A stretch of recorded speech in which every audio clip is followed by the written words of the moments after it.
ಅಚ್ಚರಿ ಅನಿಸುವ ಕೆಲವು ಜನರ ಪರಿಚಯ ಮಾಡ್ತೀನಿ ನಾನು ನಿಮಗೆ. ಈತನ ಹೆಸರು ಲಾಚಿತ್ ಬರ್ಫುಖಾನ್ ಅಂತ.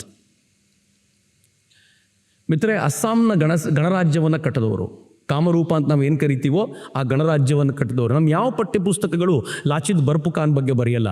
ಥ್ಯಾಂಕ್ಸ್ ಟು ನರೇಂದ್ರ ಮೋದಿಜಿ 2022ರಲ್ಲಿ ಇವನ ಹೆಸರಿನಲ್ಲಿ NCC ಕೆಡೆಟ್ಗಳಿಗೆ ಗೋಲ್ಡ್ ಮೆಡಲ್ ಕೊಡುವಂಥ ಒಂದು ಸಂಪ್ರದಾಯವನ್ನು ನರೇಂದ್ರ ಮೋದಿ ತಂದ ಮೇಲೆ ಅನೇಕರು ಲಾಚಿತ್ ಬರ್ಫುಖಾನ್ ಬಗ್ಗೆ ತಿಳ್ಕೊಳ್ಳಿಕ್ಕೆ ಶುರು ಮಾಡಿದರು. ಅಸ್ಸಾಮಿನ ಗಣರಾಜ್ಯದ ವೈಶಿಷ್ಟ್ಯ ಏನು ಗೊತ್ತೇನು? ಅಸ್ಸಾಂ ರಾಜ್ಯವನ್ನು ಕಲ್ಪಿಸಿಕೊಳ್ಳಿ, ಇಡೀ ದೇಶದಲ್ಲಿ ಮುಸಲ್ಮಾನರ ಆಳ್ವಿಕೆ ಆಲ್ಮೋಸ್ಟ್ ಎಲ್ಲ ಕಡೆ ಬೇರೆ ಬೇರೆ ರೂಪದಲ್ಲಿದ್ದಾಗಲೂ ಅಸ್ಸಾಂನಲ್ಲಿ ಮಾತ್ರ 13ರಿಂದ 19ನೇ ಶತಮಾನದವರೆಗೆ ಒಬ್ಬ ಮುಸಲ್ಮಾನ ಕಾಲಿಡ್ಲಿಕ್ಕಾಗಿರಲಿಲ್ಲ. ಫಾರ್ 600 years ಒಂದು ಹಿಂದೂ ಸಾಮ್ರಾಜ್ಯ ಏನು ಬಲವಾಗಿತ್ತು ಗೊತ್ತಾ? 600 years. ಯಾವಾಗ ಮೊಘಲರು ಪೀಕ್ ಆಗಿದ್ದ ಕಾಲಕ್ಕೂ ಕೂಡ ಮೊಘಲರ ಕಾಲಿಡ್ಲಿಕ್ಕಾಗಿರಲಿಲ್ಲ. ಔರಂಗಜೇಬ ತಂದೊಂದು ಸೇನೆಯನ್ನು ಕಳಿಸ್ಕೊಟ್ಟ. ಆ ಕಾರಣಕ್ಕೋಸ್ಕರ ಲಾಚಿತ್ ಬರ್ಫುಖಾನ್ ಅಂತ ಹೇಳ್ತಿದ್ದೀನಿ ನಾನು. ಔರಂಗಜೇಬ ತಂದೊಂದು ಸೇನೆಯನ್ನು ಕಳಿಸ್ಕೊಡ್ತಾನೆ ಅಂತ ಗೊತ್ತಾದಾಗ ರಾಜ ಇವನಲ್ಲಿ ಕಳಿಸ್ಕೊಡ್ತಾನೆ, ಹೋಗು ನೀನು ಸ್ವಲ್ಪ ನೋಡು ಅದನ್ನ. ಲಾಚಿತ್ ಬರ್ಫುಖಾನ್ ಭಾಳ ಚಿಕ್ಕ ಹುಡುಗ. ಬರ್ಫುಖಾನ್ ಅಂದರೆ ಅದು ಸೇನೆಯ ಒಂದು ಜವಾಬ್ದಾರಿಯ ಹೆಸರದು. ಆ ಬರ್ಫುಖಾನ್ ಅನ್ನೋ ಹೆಸರು ತೆಗೆದುಕೊಂಡಿರುವ ಲಾಚಿತ್ ಅಲ್ಲಿಗೆ ಹೋದ. ಆ ಹೋರಾಟ ಕದನದಲ್ಲಿ ಇನ್ವಾಲ್ವ್ ಆದ. ಒಂದು ಹಂತದಲ್ಲಿ ಇವನ ಬಗ್ಗೆ ಕಿವಿ ಎಷ್ಟು ಊದ್ಬಿಟ್ಟಿದ್ರು ರಾಜನಿಗೆ ಅಂತಂದರೆ, ಇವನೇ ಮೊಘಲರ ಜೊತೆ ಒಂದಾಗ್ಬಿಟ್ಟು ನಿಮ್ಮ ವಿರುದ್ಧ ತಿರುಗುವಂಥ ಸಾಧ್ಯತೆಗಳಿವೆ ಅಂತ. ಆದರೆ ಲಾಚಿತ್ ಹೇಗಿದ್ದ ಗೊತ್ತಾ? ಅವನ ಚಿಕ್ಕಪ್ಪ, ಅವನ ರಿಲೇಟಿವ್ ಒಬ್ಬ ಒಂದು ಸ್ವಲ್ಪ ಮೈ ಮರವನಿಂದ ಒಂದು ಸ್ವಲ್ಪ ಎಡವಟ್ಟಾಗಿತ್ತು. ಇವನು ಬಂದು ತನ್ನ ಚಿಕ್ಕಪ್ಪನನ್ನು ಕೊಂದು ಏನು ಹೇಳ್ತಾನೆ ಅಂತಂದರೆ, ದೇಶಕ್ಕಿಂತ ಚಿಕ್ಕಪ್ಪನು ದೊಡ್ಡವನಲ್ಲ ಅಂತ ಹೇಳಿದವನು ಲಾಚಿತ್ ಬರ್ಫುಖಾನ್. ಅದು ಅವನು ಹೋರಾಟದ ಪರಿ. ಒಂದು ಇಡೀ ವರ್ಷದ ಕದನದ ನಂತರ, ಗೆರಿಲ್ಲಾ ಮಾದರಿಯ ಯುದ್ಧದ ನಂತರ ಅವನು ಹೋರಾಟವನ್ನು ಕೇಳ್ತಿದ್ರೆ ಗೂಸ್ ಬಂಪ್ಸ್ ಬರುತ್ತೆ ನಿಮಗೆ. ದೊಡ್ಡ ಸೇನೆ ಮೊಘಲರದ್ದು. ಅಸ್ಸಾಂ ಯಾವ ರಾಜ್ಯ ಅವರ ಎದುರುಗಡೆ? ಒಂದು ಚಿಕ್ಕ ಸೇನೆಯನ್ನು ಇಟ್ಕೊಂಡು ತನ್ನ ಬ್ರಹ್ಮಪುತ್ರ ನದಿಯಲ್ಲಿ ತನ್ನ ನೌಕಾ ಸೇನೆಯನ್ನು ಬಳಸ್ಕೊಂಡು ಗೆರಿಲ್ಲಾ ಮಾದರಿಯ ಯುದ್ಧದಲ್ಲಿ, ಅವತ್ತು ಭಯಾನಕವಾಗಿರುವಂಥ ಜ್ವರ, ಅವನಿಗೆ ಯುದ್ಧಕ್ಕೆ ಹೋಗ್ಲಿಕ್ಕೆ ಸಾಧ್ಯ ಇರಲಿಲ್ಲ. ಆದರೆ ತಾನೇ ಯುದ್ಧಕ್ಕೆ ಹೋಗಲಿಲ್ಲ ಅಂತಂದ್ರೆ ತನ್ನ ಸೈನಿಕರು ಪ್ರೇರಣೆ ಕಳ್ಕೊಳ್ತಾರೆ ಅಂತ ಆ ಜ್ವರದಲ್ಲಿ ಮುಂದುಗ್ತಾ ತನ್ನ ಸೈನಿಕರನ್ನು ತೆಗೆದುಕೊಂಡು ಹೋಗಿ ಯಾವ ಪರಿ ಅಟ್ಯಾಕ್ ಮಾಡಿದ ಅಂತಂದ್ರೆ, ಮೊಘಲರ ಸೇನೆ ಹೆದರಿ ಓಡಿದಂತೆ ನಿರ್ಮಾಣ ಮಾಡಿದಿತ್ತಲ್ಲ, ಅದು ಲಾಚಿತ್ ಬರ್ಫುಖಾನ್, ಒಬ್ಬ ಹಿಂದೂ ಹುಡುಗ. ಮಿತ್ರ, ಮುಸಲರ ಹೋರಾಟಕ್ಕೆ ಹಂಗಿತ್ತು ಮುಸಲರ ವಿರುದ್ಧ ಅಂತ. ದಕ್ಷಿಣದ ವಿಜಯನಗರ ಸಾಮ್ರಾಜ್ಯ ಕಟ್ಟಲ್ಪಟ್ಟಿದ್ದು ಹೆಂಗೆ? ತುಘಲಕನ ಸೇನೆ ಇಬ್ಬರನ್ನ ಅಪಹರಿಸ್ಕೊಂಡು ಹೋಯಿತು. ಅದರಲ್ಲಿ ಹಕ್ಕಬುಕ್ಕರಿದ್ರು. ಹಕ್ಕಬುಕ್ಕರನ್ನ ಕನ್ವರ್ಟ್ ಮಾಡಲಾಯಿತು. ಹಕ್ಕಬುಕ್ಕರನ್ನ ದಕ್ಷಿಣದ ಕಂಟ್ರೋಲಿಗೆ ಅಂತ ತುಘಲಕ್ ಕಳಿಸ್ಕೊಟ್ಟ. ಯಾಕೆ ಅಂತಂದ್ರೆ ಇವರು ಮುಸಲ್ಮಾನರಾಗಿದ್ದಾರೆ, ಸ್ಥಳೀಯರಿರೋದ್ರಿಂದ ಇವರೇ ಕಂಟ್ರೋಲ್ ಮಾಡ್ಲಿಕ್ಕೆ ಸರಿ ಅಂತ ಕಳಿಸಿಕೊಟ್ಟ. ಅವ್ರು ವಾಪಸ್ ಬಂದು ಕಂಟ್ರೋಲ್ ಮಾಡ್ಕೊಂಡು ಇರ್ತಿದ್ರೇನೋ, ಸರಿಯಾಗಿ ಅವ್ರಿಗೆ ವಿದ್ಯಾರಣ್ಯರು ಸಿಕ್ಕಿದ್ರು. ಅವರ ಮನಸ್ಸಿನಲ್ಲಿದ್ದಂಥ ಹಿಂದುತ್ವದ ಬೀಜವನ್ನು ವಿದ್ಯಾರಣ್ಯರು ಹೊರಗೆ ಬರುವಂತೆ ಮಾಡಿ ಕನ್ವರ್ಟ್ ಆಗಿದ್ದಂಥ ಇಬ್ಬರನ್ನು ವಾಪಸ್ ಹಿಂದೂ ಧರ್ಮಕ್ಕೆ ಸ್ವೀಕಾರ ಮಾಡಿ ಅವರ ಮೂಲಕ ಒಂದು ಸಾಮ್ರಾಜ್ಯ ಸ್ಥಾಪನೆ ಮಾಡಿದ್ರಲ್ಲ, ಅದನ್ನ ವಿಜಯನಗರ ಸಾಮ್ರಾಜ್ಯ ಅಂತ ಕರಿತೀವಿ ನಾವು. ಈ ಸಾಮ್ರಾಜ್ಯ ಹೆಂಗ್ ಬೆಳೀತು ಗೊತ್ತಾ? ಸುತ್ತಲೂ 5 ಕಡೆಗಳಲ್ಲಿ ಮುಸ್ಲಿಮರ ಸಾಮ್ರಾಜ್ಯ ಇತ್ತು. ಬೀದರ್ನಲ್ಲಿತ್ತು, ಬೇರಾರ್ನಲ್ಲಿತ್ತು, ಗೋಲ್ಕೊಂಡದಲ್ಲಿತ್ತು, ಬಿಜಾಪುರದಲ್ಲಿತ್ತು. ಇವರು ಸುತ್ತುವರೆದು ಕೂತ್ಬಿಟ್ಟಿದ್ರು. ಯಾವ ಕಾರಣಕ್ಕೂ ಎದ್ದು ನಿಲ್ಲಕ್ಕೆ ಸಾಧ್ಯ ಇಲ್ಲ ಅಂತ. ಯಾವತ್ತು ವಿಜಯನಗರ ಸಾಮ್ರಾಜ್ಯ ತನ್ನ ಘೋಷಣೆ ಮಾಡ್ತೋ, ಆ 5 ಜನ ತಾವು ಸ್ವತಂತ್ರರಾದರೂ ವಿಜಯನಗರದ ಮೇಲೆ ಆಕ್ರಮಣ ಮಾಡ್ಲಿಕ್ಕೆ ಶುರು ಮಾಡಿದ್ರು. ಬಹಮನಿಯ ಸುಲ್ತಾನರಿಗೂ ಇವರಿಗೂ ಅಕ್ಕಪಕ್ಕದವರು ಇವರಿಬ್ರು. ನಿರಂತರ ಯುದ್ಧ ನಡೀತಿತ್ತು. ಬುಕ್ಕರಾಯ ಬಹಮನಿ ಸುಲ್ತಾನರನ್ನ ಸೋಲಿಸಿ ದಕ್ಷಿಣದಲ್ಲಿ ಹಿಂದುತ್ವದ ವಿಜಯ ಪತಾಕೆ ಹಾರಿಸಿದ. ಒಬ್ಬ ವಿದ್ಯಾರಣ್ಯರು ಸಂತರಾಗಿದ್ದವರು ತಂಪಾಡಿಗೆ ತಾವು ಜಪ ಮಾಡ್ಕೊಂಡು ಧ್ಯಾನ ಮಾಡ್ಕೊಂಡು ಇರಬೇಕಿತ್ತು. ಆದರೆ ಅವ್ರಿಗೆ ಗೊತ್ತಾಯಿತು, ಹೀಗೆ ಆದರೆ ಹಿಂದೂ ಸಮಾಜ ನಾಶವಾಗಿಬಿಡುತ್ತಲ್ಲ ಅಂತ. ತಾನು ಸಂತನಾಗಿದ್ದ ವ್ಯಕ್ತಿ ತನ್ನ ಎಲ್ಲ ಸಂತತ್ವವನ್ನು ಈ ಹಿಂದೂ ಧರ್ಮಕ್ಕೋಸ್ಕರ ಧಾರೆ ಎರೆದು ಒಂದು ಅದ್ಭುತವಾದ ಸಾಮ್ರಾಜ್ಯದ ನಿರ್ಮಾಣ ಮಾಡಿದರು. ಹೆಚ್ಚು ಕಡಿಮೆ 3 ಶತಮಾನಗಳ ಕಾಲ, 14ರಿಂದ 16, 17ನೇ ಶತಮಾನದವರೆಗೂ ವೈಭವಯುತವಾಗಿ ಆಳ್ವಿಕೆಯನ್ನು ನಡೆಸಿದವರು ವಿಜಯನಗರ ಸಾಮ್ರಾಜ್ಯದವರು. ನಾನು ಎಲ್ಲರ ಬಗ್ಗೆ ವಿವರ ಕೊಡ್ಲಿಕ್ಕೆ ಹೋಗೋದಿಲ್ಲ. ಇಷ್ಟಂತೂ ನೆನಪಿರಲಿ, ದಕ್ಷಿಣದಲ್ಲಿ ಎಲ್ಲಿಯವರೆಗೆ ವಿಜಯನಗರ ಸಾಮ್ರಾಜ್ಯ ಇತ್ತೋ ಉತ್ತರದ ಮುಸಲರು ಕಣ್ಣು ಹಾಕುವ ತಾಕತ್ತು ತೋರಿಸಿರಲಿಲ್ಲ. ಅದು ವಿಜಯನಗರ ಸಾಮ್ರಾಜ್ಯದ ವೈಶಿಷ್ಟ್ಯ ಅಂತ.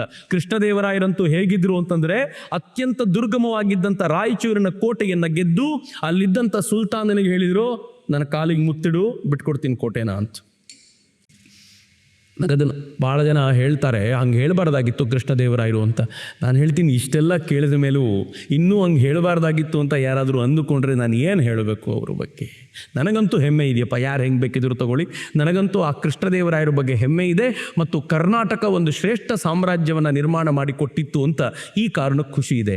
ಕೃಷ್ಣದೇವರಾಯರ ಪ್ರಭಾವ ಅಥವಾ ವಿಜಯನಗರದ ಪ್ರಭಾವ ಹೆಂಗಿತ್ತು ಅಂತಂದರೆ, ಒಂದ್ಸಲ ಕೃಷ್ಣದೇವರಾಯರ ಅಥವಾ ವಿಜಯನಗರ ಸಾಮ್ರಾಜ್ಯದ ಕಥೆಯನ್ನು ಕೇಳಿದ ಬೆಂಗಳೂರಿಗೆ ಬಂದಿದ್ದಂಥ ಒಬ್ಬ ಚಿಕ್ಕ ಹುಡುಗ ಒಂದು ನಿಶ್ಚಯ ಮಾಡ್ದ, ಒಂದು ಸಾಮ್ರಾಜ್ಯವನ್ನು ಕಟ್ಟಬೇಕು, ಹಿಂದವಿ ಸಾಮ್ರಾಜ್ಯ. ಅದು ಹೆಂಗಿರಬೇಕು ಅಂತಂದರೆ ವಿಜಯನಗರ ಸಾಮ್ರಾಜ್ಯದಂತೆ ಇರಬೇಕು ಅಂತ ಪ್ರೇರಣೆ ತಗೊಂಡು ಸಾಮ್ರಾಜ್ಯವನ್ನು ಕಟ್ಟಲಿಕ್ಕೆ ಬಂದವನು ಮರಾಠರ ಒಡೆಯ, ಇಡೀ ಹಿಂದೂ ಸಾಮ್ರಾಜ್ಯದ ಒಡೆಯ. ಹಿಂದವಿ ಸಾಮ್ರಾಜ್ಯವನ್ನು ಕಟ್ಟಲಿಕ್ಕೋಸ್ಕರ ಪ್ರಾಣ ಕೊಟ್ಟಂಥ ಶಿವಾಜಿ ಮಹಾರಾಜರಿಗೆ ಪ್ರೇರಣೆಯಾಗಿದ್ದು ನಮ್ಮ ನಾಡು. ಅಂದರೆ ಮುಸಲರು ಇಷ್ಟು ಆಳ್ವಿಕೆ ಮಾಡ್ತಿರುವಾಗಲೂ ಕೂಡ, ನಾನು ಕಾಲಘಟ್ಟವನ್ನು ಹೇಳ್ತೀನಲ್ಲ, ಯಾವತ್ತೂ ನೆಮ್ಮದಿಯಿಂದ ಇರಲಿಲ್ಲ. 17ನೇ ಶತಮಾನದಿಂದ 19ನೇ ಶತಮಾನದ ನಡುವೆ ಮುಸಲರ ಜಂಗಾಬಲವನ್ನು ಉಡುಗಿಸಿದ್ದು ಮರಾಠರು. ನಮಗೆಲ್ಲರಿಗೂ ಮರಾಠರಲ್ಲಿ ಶಿವಾಜಿ ಮಹಾರಾಜರು ಮಾತ್ರ ಗೊತ್ತು. ಇತ್ತೀಚೆಗೆ ಸಂಭಾಜಿ ಮಹಾರಾಜರ ಸಿನಿಮಾ ಬಂದಿದ್ದರಿಂದ ಅನೇಕರಿಗೆ ಸಂಭಾಜಿ ಮಹಾರಾಜರು ಗೊತ್ತಾಗಿದೆ. ಏನು ಅದ್ಭುತವಾದ ಹೋರಾಟ ಅವರದು. ಛಾವ ಅಂತ ಕರೀತಾರೆ, ಮರಿಸಿಂಹ ಅಂತ. ಎಂಥ ಮರಿಸಿಂಹ ಅದು! ಶಿವಾಜಿ ಮಹಾರಾಜರಷ್ಟೇ ವೀರ್ಯ, ಶಿವಾಜಿ ಮಹಾರಾಜರಷ್ಟೇ ಸಾಮರ್ಥ್ಯ, ಶಿವಾಜಿ ಮಹಾರಾಜರಿಗಿಂತ ಒಂದು ಮುಷ್ಟಿ ಅಗ್ರೆಸಿವ್. ಎಂಥ ಅಗ್ರೆಸಿವ್ನೆಸ್ ಅಂತಂದ್ರೆ, ಮಾಡಿದ ಒಂದು ಯುದ್ಧದಲ್ಲೂ ಸೋತಿಲ್ಲ ಸಂಭಾಜಿ ಮಹಾರಾಜರು. ಔರಂಗಜೇಬನಿಗೆ ನಿದ್ದೆ ಹಾರು ಹೋಗಿತ್ತು. ಶಿವಾಜಿ ಸತ್ತ ಅನ್ಕೊಂಡ್ರೆ ಇವನೆಲ್ಲಿಂದ ಹುಟ್ಟಿದ್ನಪ್ಪ ಅಂತ. ಔರಂಗಜೇಬ ಅವರನ್ನು ಕರ್ಕೊಂಡು ಹೋಗ್ತಾನೆ. ಅವರನ್ನು ಮೋಸದಿಂದ ಸಂಭಾಜಿ ಮಹಾರಾಜರನ್ನು ಬಂಧಿಸಿ ಹೇಗೆ ಮಾಡ್ತಾರೆ ಗೊತ್ತಾ? ಚರ್ಮವನ್ನು ಜೀವಂತವಾಗಿದ್ದಕ್ಕೆ ಸುಲಿಸ್ತಾರ್ರಿ, ನಾಲಿಗೆಯನ್ನು ಕಟ್ ಮಾಡಿ ಹಾಕ್ತಾರೆ, ಕಣ್ಣುಗಳನ್ನು ಕೀಳಿಸ್ತಾರೆ. ಅವನಿಗೆ ಒಂದೇ ಒಂದು ಆಸೆ ಇರುತ್ತೆ, ನನ್ನ ಮಕ್ಕಳಲ್ಲಿ ಯಾರೂ ನಿನ್ನ ಥರ ಆಗಲಿಲ್ವಲ್ಲೋ, ನೀನೇ ಮುಸಲ್ಮಾನ ಆಗ್ಬಿಡೋ ಅಂತ. ಅಲ್ಲಿ ವೇಳೆಗೆ ಶಿವಾಜಿ ತೀರ್ಕೊಂಡ ನಂತರ ಮರಾಠರ ಉತ್ಸಾಹ ಎಲ್ಲ ಏನು ಕುಂದೋಗಿತ್ತಲ್ಲ, ಇವನ ಆ ಉತ್ಸಾಹವನ್ನು ಬದುಕಿ ಕಾಪಾಡಿದ್ದಲ್ಲ, ಸತ್ತು ಕಾಪಾಡಿಬಿಟ್ಟ ಸಂಭಾಜಿ ಮಹಾರಾಜರು. ಹೆಂಗೆ ಅಂತಂದರೆ, ಕನ್ವರ್ಟ್ ಆಗು ಅಂತಂದರೆ ಅವನಿಗೆ ಹೇಳ್ತಾರೆ, ಯಾರು ಬರ್ತಾರೆ ಇದಕ್ಕೆ ಅಂತ ಹೇಳಿ ಕೊನೆಗೆ ತನ್ನ ಚರ್ಮ ಸುಲಿಸಿಕೊಂಡೇ ಹೊರತು ಧರ್ಮ ಬಿಡಲಿಲ್ಲ. ಅದು ಸಂಭಾಜಿ ಇಡೀ ಮರಾಠದೊಳಗೆ ಒಂದು ಜಾಗೃತವಾದಂಥ ಒಂದು ಉತ್ಸಾಹ ಇದೆಯಲ್ಲ, ಆ ಉತ್ಸಾಹ ಹೆಂಗಿತ್ತು ಅಂತಂದರೆ, ಶಿವಾಜಿ ಮಹಾರಾಜರು ಎಷ್ಟು ಪ್ರೇರಣೆ ಕೊಟ್ಟಿದ್ರು ನಂಗೆ ಗೊತ್ತಿಲ್ಲ, ಅದಕ್ಕಿಂತಲೂ 100 ಪಟ್ಟು ಹೆಚ್ಚು ಪ್ರೇರಣೆಯನ್ನು ಸಂಭಾಜಿ ಮಹಾರಾಜರು ಕೊಟ್ಟರು. ಇಡೀ ಮರಾಠರು ಹೇಗೆ ಬೆಳೆದು ನಿಂತರು ಅಂತಂದರೆ, ಮುಸಲ್ಮಾನರ ಹೃದಯದ ಮೇಲೆ ಹೊಕ್ಕೂತವರು ಮರಾಠರು. ಇವರೆಲ್ಲರೂ ಇಷ್ಟೆಲ್ಲ ಮಾಡಿದ್ರಲ್ಲ, ಅದಕ್ಕೆ ಎದುರಾಗಿ ಮರಾಠರು ಬಲವಾಗಿರುವಂಥ ಸಾಮ್ರಾಜ್ಯವನ್ನು ನಿರ್ಮಾಣ ಮಾಡಿದರು. ನಮಗಿಷ್ಟು ಎಲ್ರಿಗೂ ಗೊತ್ತಿದೆ. ಅವರ ಜೊತೆಗೆ ರಜಪೂತರ ಹೋರಾಟ ಬಹಳ ವಿಶಿಷ್ಟವಾಗಿರುವಂಥದ್ದು. ಸುದೀರ್ಘ ಕಾಲ ರಜಪೂತರು ಹೋರಾಟ ಮಾಡಿದ್ದಾರೆ. ರಾಣಾ ಕುಂಭನ ಅಂದ ಹಿಡಿದು ರಾಣಾ ಸಂಗನವರೆಗೆ ನಿರಂತರವಾಗಿ ಮುಸಲ್ಮಾನರ ವಿರುದ್ಧ ಹೋರಾಟ ಮಾಡಿದವರು. ರಾಣಾ ಸಂಗನ ಕುರಿತಂತೆ ಜನ ಏನು ಅಂದ್ಕೊಂಡಿದ್ರಂತೆ ಗೊತ್ತಾ? ಮುಸಲ್ಮಾನರ ವಿರುದ್ಧ ಹೋರಾಟ ಮಾಡಿ ನಮ್ಮನ್ನು ಉಳಿಸ್ಲಿಕ್ಕೆ ಬಂದ ದೇವದೂತ ರಾಣಾ ಸಂಗ ಅಂತ ಭಾವಿಸಿದ್ರು ಅಂತ. ಅವನು ಹೋರಾಟ ಮಾಡಿದ ಒಂದು ಯುದ್ಧದಲ್ಲೂ ಸೋತಿಲ್ಲ ಮುಸಲ್ಮಾನರ ವಿರುದ್ಧ. ರಾಣಾ ಸಂಘ ತನ್ನದೇ ಆದ ಸಾಮ್ರಾಜ್ಯವನ್ನು ಸ್ಥಾಪಿಸುವಾಗ ಇದೇ ಭಾವನೆಯಿಂದ ಸ್ಥಾಪಿಸಿದವನು, ಹಿಂದುತ್ವದ ಪರಿಕಲ್ಪನೆಯಿಂದ ಕಟ್ಟಿದವನು. ಮಹಾರಾಣಾ ಪ್ರತಾಪ ಕೂಡ ಇದೇ ರಜಪೂತರಿಗೆ ಸೇರಿದವನು. ಇನ್ನು ಪಂಜಾಬ್ ಮತ್ತು ಕಾಶ್ಮೀರಗಳಲ್ಲಿ ಸಿಖ್ಖರು. ಮಿತ್ರ, ಸಿಖ್ಖರ ಇತಿಹಾಸವನ್ನು ನಾವು ಅನೇಕ ಬಾರಿ ಮರೆತು ಹೋಗ್ಬಿಡ್ತೀವಿ. ಇದು ಬೇಸರದ ಸಂಗತಿ. ನಾನು ಕೂಡ ಅನೇಕ ಬಾರಿ ಕಾಲೇಜ್ನಲ್ಲಿರುವಾಗ ಸಿಖ್ಖರ ಕುರಿತಂತೆ ಜೋಕ್ ಮಾಡ್ತಿದ್ವಿ ನಾವು. ಥ್ಯಾಂಕ್ ಗಾಡ್ ಈಗ ಜೋಕ್ ಬರೋದಿಲ್ಲ. ಆದರೆ ಸಿಖ್ಖರ ಕುರಿತಂತೆ ಜೋಕ್ ನಿಲ್ಲಿಸಿದ್ದು ಯಾವಾಗ ಗೊತ್ತಾ? ನಾನು ಸಿಖ್ಖರ ಇತಿಹಾಸವನ್ನು ಓದಿದ ಮೇಲೆ. ಸಿಖ್ಖರಲ್ಲಿ ಅನೇಕ ಗುರುಗಳು. ಗುರು ತೇಗ್ ಬಹದ್ದೂರರ ಕಥೆ ನೀವು ಕೇಳಿದರೆ ಗಾಬರಿ ಆಗುತ್ತೆ. ಗುರು ತೇಗ್ ಬಹದ್ದೂರು ತಾವು ಪಂಜಾಬ್ನಲ್ಲಿ ತಮ್ಮ ಜನರನ್ನು ಒಟ್ಟು ಮಾಡಿಕೊಂಡು ಬಂದವರು. ಅವರ ಗುರುಗಳನ್ನು ಮುಸಲ್ಮಾನ್ ಜಹಾಂಗೀರ ಕೊಂದು ಬಿಸಾಡಿದ್ದ. ಆ ಆಕ್ರೋಶ ಅವ್ರ ಒಳಗೆ ಕುದಿತಾ ಇತ್ತು. ಮುಂದೆ ತೇಗ್ ಬಹದ್ದೂರನ್ನ ನಮ್ಮ ಕಾಶ್ಮೀರದ ಹಿಂದೂಗಳು ಬಂದು ಕೇಳ್ಕೊಳ್ತಾರೆ, ನಮ್ಮನ್ನು ಕನ್ವರ್ಟ್ ಆಗುವಂಥ ಔರಂಗಜೇಬ ಕೇಳ್ಕೊಳ್ತಾ ಇದ್ದಾನೆ, ಕನ್ವರ್ಟ್ ಆಗಿಬಿಟ್ರೆ ನಮ್ಮನ್ನು ಉಳಿಸ್ತಾನಂತೆ, ಏನು ಮಾಡಬೇಕು ಅಂತಂದರೆ ಅವ್ರು ಹೇಳ್ತಾರೆ, ನೀವು ಯಾರೂ ಕನ್ವರ್ಟ್ ಆಗಬೇಡಿ, ಔರಂಗಜೇಬನಿಗೆ ಹೇಳಿ ನಮ್ಮ ಪರವಾಗಿ ತೇಗ್ ಬಹದ್ದೂರನ್ನ ಕನ್ವರ್ಟ್ ಮಾಡಿ, ಅವ್ರು ಕನ್ವರ್ಟ್ ಆದರೆ ನಾವೆಲ್ಲರೂ ಕನ್ವರ್ಟ್ ಆಗ್ತೀವಿ ಅಂತ ಹೇಳಿ ಉಳಿದಿದ್ದು ನಾನು ನೋಡ್ಕೋತೀನಿ ಅಂತ. ಗುರು ತೇಗ್ ಬಹದ್ದೂರನ್ನ ಡೆಲ್ಲಿಗೆ ಕರ್ಕೊಂಡು ಬರಲಾಗತ್ತೆ, ಮತಾಂತರಗೊಳ್ಳಲಿಕ್ಕೆ ಹೇಳಲಾಗತ್ತೆ. ಗುರು ತೇಗ್ ಬಹದ್ದೂರು ಮತಾಂತರಗೊಳ್ಳೋದನ್ನು ನಿರಾಕರಿಸ್ತಾರೆ. ಅವರ ತಲೆಯನ್ನು ಕಡಿಯಲಾಗುತ್ತೆ, ಗುರುಗಳ ತಲೆಯನ್ನು ಕಡಿಯಲಾಗುತ್ತೆ. ಅಲ್ಲಿವರೆಗೂ ಸಾಮಾನ್ಯವಾಗಿದ್ದಂಥ ಸಿಖ್ ಸಮಾಜ ಇದ್ದಕ್ಕಿದ್ದಂತೆ ಕುದಿಯಕ್ಕೆ ಶುರುವಾಗತ್ತಲ್ಲ, ಆ ಕುದಿಯುವಂಥ ಸಿಖ್ ಸಮಾಜದ ಆ ಶಕ್ತಿಯನ್ನು ಗುರು ಗೋವಿಂದ ಸಿಂಗರು ಸರಿಯಾಗಿ ಬಳಸ್ಕೊಳ್ತಾರೆ. ಹೆಂಗೆ ಬಳಸ್ಕೊಳ್ತಾರೆ ಗೊತ್ತಾ ಮಿತ್ರರೇ? ಈ ಮುಸಲ್ಮಾನರ ಈ ಆಕ್ರಮಣದ ನಡುವೆ ನಾನು ಹೇಗೆ ಹೇಳಲಿ ನಿಮಗೆ, ನನಗೆ ಇದನ್ನು ಕನ್ವಿನ್ಸ್ ಮಾಡೋದು ಹೇಗೆ ಅಂತಲೇ ಅರ್ಥ ಆಗೋದಿಲ್ಲ ಅನೇಕ ಬಾರಿ. ಇಷ್ಟು ಆಕ್ರಮಣ ನಡೆದು ಎಲ್ಲಿ ಕಂಡಲ್ಲಿ ಕ್ರೌರ್ಯ, ಎಲ್ಲಿ ಕಂಡಲ್ಲಿ ದುಷ್ಟರನ್ನೇ ನೋಡಿ ನೋಡಿ ನೋಡಿ ಇನ್ನು ಭಾರತಕ್ಕೆ ಭವಿಷ್ಯವೇ ಇಲ್ಲ ಅಂತ ತಿಳ್ಕೊಂಡಿದ್ದಾಗ ಒಬ್ಬೊಬ್ಬರೇ ವೀರರು ಎದ್ದು ಬಂದು ಇದೇ ಭಾರತಕ್ಕೆ ಭವಿಷ್ಯ, ಹಿಂದುತ್ವ ನಾಶವಾಗೋದಿಲ್ಲ ಅಂತ ಪದೇ ಪದೇ ತೋರಿಸೋದಿದೆಯಲ್ಲ, ಅದು ನೆನಪಿಸ್ಕೊಂಡಾಗಲೆಲ್ಲ ರೋಮಾಂಚನ ಅನ್ಸುತ್ತೆ ನನಗೆ. ಆ ಗುರು ಗೋವಿಂದ ಸಿಂಗರು ಖಾಲ್ಸಾ ಪಂಥವನ್ನು ಕಟ್ಟಿದ್ರು, ಸಿಖ್ಖರಿಗೆ ಹೇಳಿದ್ರು ಇವ್ರ ವಿರುದ್ಧ ಹೋರಾಟ ಮಾಡೋದೇ ನಮ್ಮ ಗುರಿ ಅಂತ ನಿಶ್ಚಿತಮತಿಯಾಗಿ ಹೋರಾಟಕ್ಕೆ ತಮ್ಮಂತ ಅಣಿಗೊಳಿಸಿಕೊಂಡ್ರು. ನಿರಂತರ ಹೋರಾಟದಲ್ಲಿ ಮಗ್ನವಾದ್ರು. ಕೊನೆಗೆ ಹೋರಾಟ ಹೆಂಗ್ ನಡೀತು ಅಂತಂದ್ರೆ, ತಮ್ಮ ಇಬ್ಬರು ಮಕ್ಕಳು ಜೊರಾವರ್ ಸಿಂಹ ಮತ್ತು ಫತೇ ಸಿಂಹನನ್ನ ಈ ಯುದ್ಧದ ನಡುವೆ ಕಳ್ಕೊಳ್ಬೇಕಾದಂಥ ಸ್ಥಿತಿ ಬಂತು. ಜೀವಂತ ಸಮಾಧಿ ಮಾಡಿದರು ಅವರನ್ನು ಜೀವಂತ ಸಮಾಧಿ ಮಾಡಿದ ನಂತರ ಒಂದ್ಸಲ ಗುರು ಗೋವಿಂದ ಸಿಂಗರು ವೀಕ್ ಆಗಿಬಿಟ್ರು ಅಂತ ಅನ್ಸುತ್ತೆ. ಏನಪ್ಪ ಹೀಗಾಗೋಯ್ತಲ್ಲ ಅಂತ. ಹೀಗಾಯ್ತಲ್ಲ ಅನ್ನೋ ಬೇಸರಕ್ಕೆ ಬಂದಾ ಬೈರಾಗಿ ಬರ್ತಾನೆ. ಬಂದಾ ಬೈರಾಗಿ ಏನು ಮಾಡ್ತಾನೆ ಗೊತ್ತಾ? ಬಂದಾ ಬೈರಾಗಿ ಅಂತ ಒಬ್ಬ ಸಾಮಾನ್ಯ ಸನ್ಯಾಸಿ ರೀ. ನಮ್ಗೆ ಯಾರಿಗೂ ಬಂದಾ ಬೈರಾಗಿ ಹೆಸರು ಕೇಳಿ ಅಷ್ಟೇ ಗೊತ್ತಿದೆ, ಬಹುತೇಕರಿಗೆ ಗೊತ್ತೇ ಇಲ್ಲ. ಅವನು ಗುರು ಗೋವಿಂದ ಸಿಂಗ್ರಿಗೆ ಪ್ರಾಮಿಸ್ ಮಾಡ್ತಾನೆ, ನಾನು ನಿಮ್ಮ ಮಕ್ಕಳ ಆ ಸಾವಿನ ಪ್ರತೀಕಾರವನ್ನು ತೆಗೆದುಕೊಳ್ತೀನಿ, ನೋಡ್ತಾ ಇರಿ ಅಂತ ಈ ಸಿಖ್ಖರನ್ನು ಮತ್ತೆ ಸಂಘಟಿಸ್ತಾರೆ. ಉಳಿದವ್ರನ್ನೂ ಸಂಘಟಿಸಿಕೊಂಡು ನಿರಂತರ ಆಕ್ರಮಣ ಮಾಡಿ ಔರಂಗಜೇಬನಿಗೆ ಎಂಥ ಪ್ರಹಾರ ಮಾಡ್ತಾರೆ ಅಂತಂದರೆ, ಬಂದಾ ಬೈರಾಗಿಯನ್ನು ಸಹಿಸ್ಕೊಳ್ಳಿಕ್ಕೆ ಸಾಧ್ಯವಾಗದೆ ಔರಂಗಜೇಬ ಒದ್ದಾಡಿ ಕೊನೆಗೆ ಒಂದಿನ ಅವ್ರನ್ನ ಜೀವಂತವಾಗಿ ಒಂದು ಯುದ್ಧದಲ್ಲಿ ಹಿಡ್ಕೊಂಡು ಬರ್ತಾರೆ. ಏನು ಮಾಡ್ತಾರೆ ಗೊತ್ತು? ಒಂದು ಕೇಜಲ್ಲಿ ಬಂದಾ ಬೈರಾಗಿಯನ್ನು ಹಾಕಿ, ಒಬ್ಬ ಸನ್ಯಾಸಿ ಆತ ಕೇಜ್ನಲ್ಲಿ ಹಾಕಿ ಒಂದು ಗೂಡ್ನಲ್ಲಿ ಅವರಲ್ಲಿ ಕೂಡು ಹಾಕಿ ಬಿಸಿ ಬಿಸಿಯಾಗಿರುವ ಈಟಿಯನ್ನು ಅವ್ರಿಗೆ ತಿವಿದು ಆ ಈಟಿಗೆ ಮಾಂಸ ಬರುತ್ತಲ್ಲ, ಆ ಮಾಂಸವನ್ನು ಹೊರಗೆ ತೆಗೆದು ಎಲ್ಲರೂ ನೋಡಿ ಆನಂದಿಸುವಂಥ ಸಾವನ್ನು ಬಂದಾ ಬೈರಾಗಿ ಕೊಡ್ತಾರೆ. ಹಿಂದುತ್ವ ಅನ್ನೋದು ಸುಮ್ಮನೆ ಉಳ್ಕೊಂಡಿರೋದಲ್ಲ. ಅದೆಷ್ಟು ಬಂದಾ ಬೈರಾಗಿಗಳು ತಮ್ಮ ಜೀವನವನ್ನು, ಅವರು ರಕ್ತವನ್ನು ಹರಿಸಿದ ನಂತರ ಹಿಂದುತ್ವ ಉಳ್ಕೊಂಡಿರೋದು. ನನಗೆ ಯಾಕೆ ಈ ಹಿಂದುತ್ವ ಯಾರು ಬಂದರೂ ನಾಶ ಆಗೋದಿಲ್ಲ ಅನ್ನೋ ವಿಶ್ವಾಸ ಇದೆ ಅಂತಂದರೆ, 11ರಿಂದ 17ನೇ ಶತಮಾನದವರೆಗೂ ಈ ಕ್ರೌರ್ಯದ ತಾಂಡವ ನೃತ್ಯ ನಡೆಸಿದ ನಂತರವೂ ಕೂಡ ಹಿಂದುತ್ವ ಹೀಗೆ ಉಳಿತು ಅಂತಂದರೆ ಇನ್ನದೇ ನಾಶ ಮಾಡುವ ದಮ್ ಯಾರಿಗೆ ಅಂತ ಅನೇಕ ಬಾರಿ ಅನಿಸುತ್ತೆ. ಇನ್ನು ದೆಹಲಿಯಲ್ಲಿ ಜಾಟ್ರು ಅಂದಾಗ ನಮಗೆ ಇವತ್ತು ಬರೀ ವೋಟ್ ಬ್ಯಾಂಕ್ ಅಷ್ಟೇ. ಆದರೆ ಜಾಟ್ರು ಯಾರು ಗೊತ್ತಾ? ಮೊಹಮ್ಮದ್ ಗಜ್ನಿ ಅಟ್ಯಾಕ್ ಮಾಡಿದ್ರಿಂದ ಹಿಡಿದು ಔರಂಗಜೇಬನ ಕಾಲ ಮುಗಿಯುವವರೆಗೂ ನಿರಂತರವಾಗಿ ಗೆರಿಲ್ಲಾ ಮಾದರಿ ಯುದ್ಧದಲ್ಲಿ ಅಟ್ಯಾಕ್ ಮಾಡ್ತಾನೆ ಇತ್ತು, ಕಿರಿಕಿರಿ ಮಾಡ್ತಾನೆ ಇದ್ದವ್ರು ಜಾಟ್ರು. ಇವರೆಲ್ಲರ ಸಾಮರ್ಥ್ಯವನ್ನು ಹೇಗೆ ಹೇಳೋದು ಅಂತ ಅನೇಕ ಬಾರಿ ವಿಶೇಷ ಅನ್ಸುತ್ತೆ, ಆ ಪರಿಯ ವಿಶೇಷ. ಈಗ ಸುಮ್ಮನೆ ಒಂದು ಮ್ಯಾಪ್ ತೋರಿಸಿ ನೋಡಿ, ನಿಮ್ಗೊಂದು ಅಂದಾಜಾಗ್ಬೋದು. ಇದು ಭಾರತದ ಪ್ರತಿರೋಧ ಮುಸಲ್ಮಾನರಿಗೆ. ಇಡೀ ದೇಶದಲ್ಲಿ ಮುಸಲ್ಮಾನರಿದ್ರು. ಬೇರೆ ಬೇರೆ ಕಾಲಘಟ್ಟದಲ್ಲಿ ಭಾರತದ ಪ್ರತಿರೋಧ.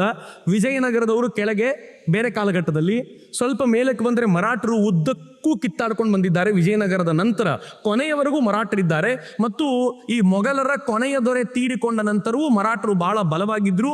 ಬ್ರಿಟಿಷರು ಕೊನೆಗೆ ಫೈಟ್ ಮಾಡಿ ಈ ದೇಶವನ್ನು ಕಿತ್ಕೊಂಡಿದ್ದು ಮುಸಲ್ಮಾನರಿಂದಲ್ಲ, ಹಿಂದೂಗಳಿಂದ ಅನ್ನೋದನ್ನು ಮರಿಬೇಡಿ ಅಂತ. ಪಂಜಾಬಿನ ಜನ ಎಲ್ಲಿವರೆಗೂ ಅಂದರೆ ಸಿಖ್ಖರು ರಣಜಿತ್ ಸಿಂಗನ ಕಾಲಕ್ಕೆ ಜಮ್ಮು ಕಾಶ್ಮೀರವನ್ನು ಕೂಡ ಕಿತ್ತುಕೊಂಡಿದ್ರು. ಜಾಟರು ಉದ್ದಕ್ಕೂ ದೆಹಲಿಯ ಸುತ್ತಮುತ್ತ ಫೈಟ್ ಮಾಡ್ತಿದ್ರು. ರಜಪೂತರು ಹೋರಾಟ ಮಾಡ್ತಿದ್ರು. ಅಹೋಮ್ ಸುದೀರ್ಘ ಕಾಲ ಹಿಂದೂ ಸಾಮ್ರಾಜ್ಯವನ್ನು ಕಾಪಾಡಿಕೊಂಡು ಬಂದಿದೆ. ಒಂದು ಕಡೆಯಲ್ಲಿ ಮುಸಲ್ಮಾನರು ಪರಿಪೂರ್ಣ ಭಾರತವನ್ನು ಆಳಿದ್ರು ಅನ್ನುವಾಗಲೂ ಕೂಡ ಭಾರತದಲ್ಲಿ ಉದ್ದಕ್ಕೂ ಕೂಡ ಹಿಂದೂ ಸಾಮ್ರಾಜ್ಯ ಅವರಿಗೆ ಎದುರಾಗಿ ನಿಂತಿದೆ ಅಂತ. ಇಲ್ಲಿ ನಾನು ಒಂದೇ ಒಂದು ಮಾತನ್ನು ನಿಮ್ಗೆ ಆ್ಯಡ್ ಮಾಡಬೇಕು.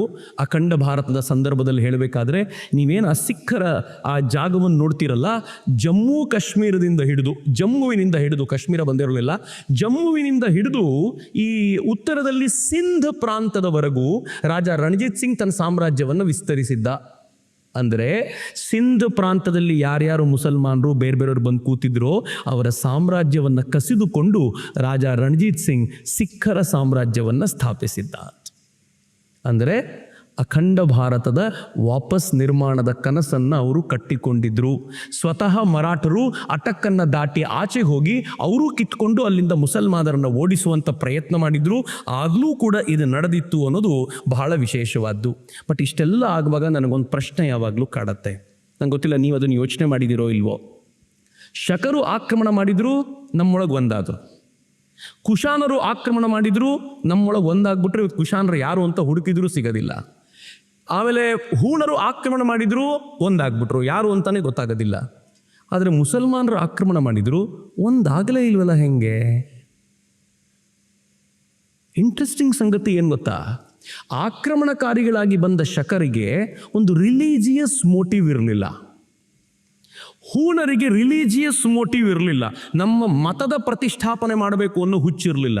ಆದರೆ ಮುಸಲ್ಮಾನರು ಮತದ ಆವೇಶದೊಂದಿಗೆ ಬಂದಿದ್ರು, ಇಲ್ಲಿ ಬರಬೇಕು, ಮತವನ್ನು ಉಳಿಸಬೇಕು ಅಂತ. ಆಕ್ರಮಣ ಮಾಡಿದವರೆಲ್ಲ ಕನ್ವರ್ಟ್ ಮಾಡ್ತಿದ್ರಲ್ಲ, ಕನ್ವರ್ಟ್ ಮಾಡಿ ವಾಪಸ್ ಹೋದ ನಂತರ ಇಲ್ಲಿನವ್ರು ಬಹಳ ಬೇಗ ರೀಕನ್ವರ್ಟ್ ಆಗ್ಬಿಡ್ತಿದ್ರು. ಆದರೆ ಅದಕ್ಕೆ ಅವ್ರು ಏನು ಮಾಡಿದ್ರು, ಬರುವಾಗ ತಮ್ಮ ಜೊತೆಗೆ ಮೌಲ್ವಿಗಳನ್ನು ಕರ್ಕೊಂಬರೋರು. ಆ ಮೌಲ್ವಿಗಳು ಇಲ್ಲಿ ಯಾರ್ಯಾರು ಕನ್ವರ್ಟ್ ಆಗಿದ್ರೋ ಅವರಿಗೆ ಆಚರಣೆಗಳನ್ನು ಹೇಗೆ ಮಾಡಬೇಕು, ಇದನ್ನು ಮಾಡಿದರೆ ಲಾಭ ಏನು ಅನ್ನೋದನ್ನು ಪ್ರತ್ಯಕ್ಷವಾಗಿ ತಿಳಿಸಿಕೊಟ್ಟು ಕಟ್ಟಡಗಳಾಗಿ ರೂಪಿಸುವಂಥ ಪ್ರಯತ್ನ ಮಾಡಿದ್ರು. 25-30 ವರ್ಷ ನಿರಂತರವಾಗಿ ಮಾಡಿಸಿ ಅವ್ರು ಕನ್ವರ್ಟ್ ಆಗ್ಬಿಟ್ರು. ವಾಪಸ್ ಕರ್ಕೊಳ್ಳೋದು ನಮ್ಗೆ ತುಂಬ ಕಷ್ಟ ಆಗ್ಬಿಡ್ತು. ಯಾಕೆ ಅಂತಂದರೆ ಸಾಂಸ್ಕೃತಿಕ ಭಿನ್ನತೆ ಅಷ್ಟು ಜೋರಾಗಿತ್ತು ಅಂತ. ಅದರ ಜೊತೆಗೆ ನಾನೊಂದು 3-4 ಪಾಯಿಂಟನ್ನು ಪಟ್ಟಿ ಮಾಡಿದ್ದೀನಿ. ಮೊದಲನೇದು, ನಾವು ನಮಗೆ ಗೊತ್ತಿಲ್ಲದಂತೆ ಇಸ್ಲಾಮನ್ನು ಒಂದು ಧರ್ಮ ಅಂತ ಒಪ್ಕೊಂಡ್ಬಿಟ್ಟಿದ್ದೀವಿ. ಮಿತ್ರರೇ, ಧರ್ಮ ಬೇರೆ, ರಿಲಿಜನ್ ಬೇರೆ. ನಮ್ಮ ಪ್ರಾಬ್ಲಮ್ ಏನಾಗಿದೆ ಅಂತಂದರೆ, ರಿಲಿಜನ್ ಅನ್ನೋದನ್ನ ಏನು ಇದರ ಅರ್ಥ ಅಂತ ಕೇಳಿದರೆ ಧರ್ಮ ಅಂತ ಹೇಳಿ ಮೋಸ ಮಾಡಿಬಿಟ್ಟಿದ್ದಾರೆ. Religion is not equal to dharma. Religion ಅಂದರೆ ಏನು ಗೊತ್ತಾ?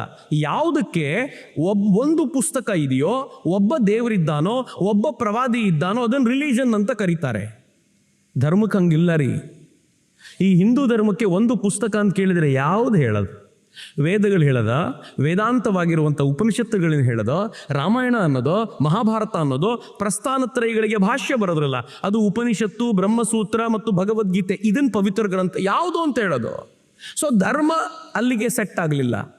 ಒಂದೇ ದೇವರು, ಅವ್ರು ಒಂದೇ ದೇವರು ಬಂದಿದ್ದು ಹೆಂಗೆ ಗೊತ್ತಾ? ಕಾನ್ಸೆಪ್ಟು ಹೆಂಗೆ ಬಂತು ಒಂದೇ ದೇವರನ್ನ ಕಾನ್ಸೆಪ್ಟ್ ಅಂತಂದರೆ, ಬೇರೆ ಬೇರೆ ಜಾತಿಯವರಿಗೆ ಬೇರೆ ಬೇರೆ ದೇವರು, ಈ ಜಾತಿಯವರು ಆ ಜಾತಿಯವ್ರ ಜೊತೆಗೆ ಫೈಟ್ ಮಾಡೋದು, ಇವ್ರು ಗೆದ್ದರೆ ಇವ್ರ ದೇವರು ಅವರಿಗಿಂತ ದೊಡ್ಡವರು, ಅವ್ರ ಜೊತೆಗೆ ಫೈಟ್ ಮಾಡೋದು, ಅವ್ರು ಗೆದ್ದರೆ ಅವ್ರ ದೇವರು ದೊಡ್ಡವರು. ಹೀಗೆ ಯಾರು ಗೆಲ್ತಾ ಬರ್ತಾರೋ ಅವರ ದೇವರು ದೊಡ್ಡವರು ಅಂತ ಅರ್ಥ. ಹೀಗಾಗಿ ಪ್ರತಿ ಬಾರಿ ಯುದ್ಧ ಸೋತಾಗ ಅವ್ರಿಗೆ ಟೆನ್ಷನ್ ಏನು ಅಂತಂದರೆ, ನಮ್ಮ ದೇವ್ರು ಚಿಕ್ಕವ್ರಾಗ್ಬಿಟ್ರಾ, ಇವ್ರ ದೇವ್ರು ದೊಡ್ಡವರಾಗ್ಬಿಟ್ರ ಅಂತ. ನಮ್ಮ ದೇವ್ರನ್ನ ದೊಡ್ಡವ್ರನ್ನಾಗಿ ಮಾಡ್ಲಿಕ್ಕೋಸ್ಕರ ಫೈಟ್ ಮಾಡಬೇಕು ಅಂತ. ಈಗ ಇಂಡಿಯಾ ಪಾಕಿಸ್ತಾನ ಯುದ್ಧ ಆಯ್ತಲ್ಲ, ಯುದ್ಧದಲ್ಲಿ ಭಾರತ ಗೆದ್ದಿದೆ ಅಂತ ಚಿಕ್ಕ ಮಗುವಿಗೂ ಗೊತ್ತು. ನಾವು ಅವರ ಮೇಜರ್ ಪಾರ್ಟ್ಗಳನ್ನೆಲ್ಲ ಧ್ವಂಸಗೊಳಿಸಿದ್ದೀವಿ ಅಂತ ಎಂಥವನಿಗೂ ಗೊತ್ತು.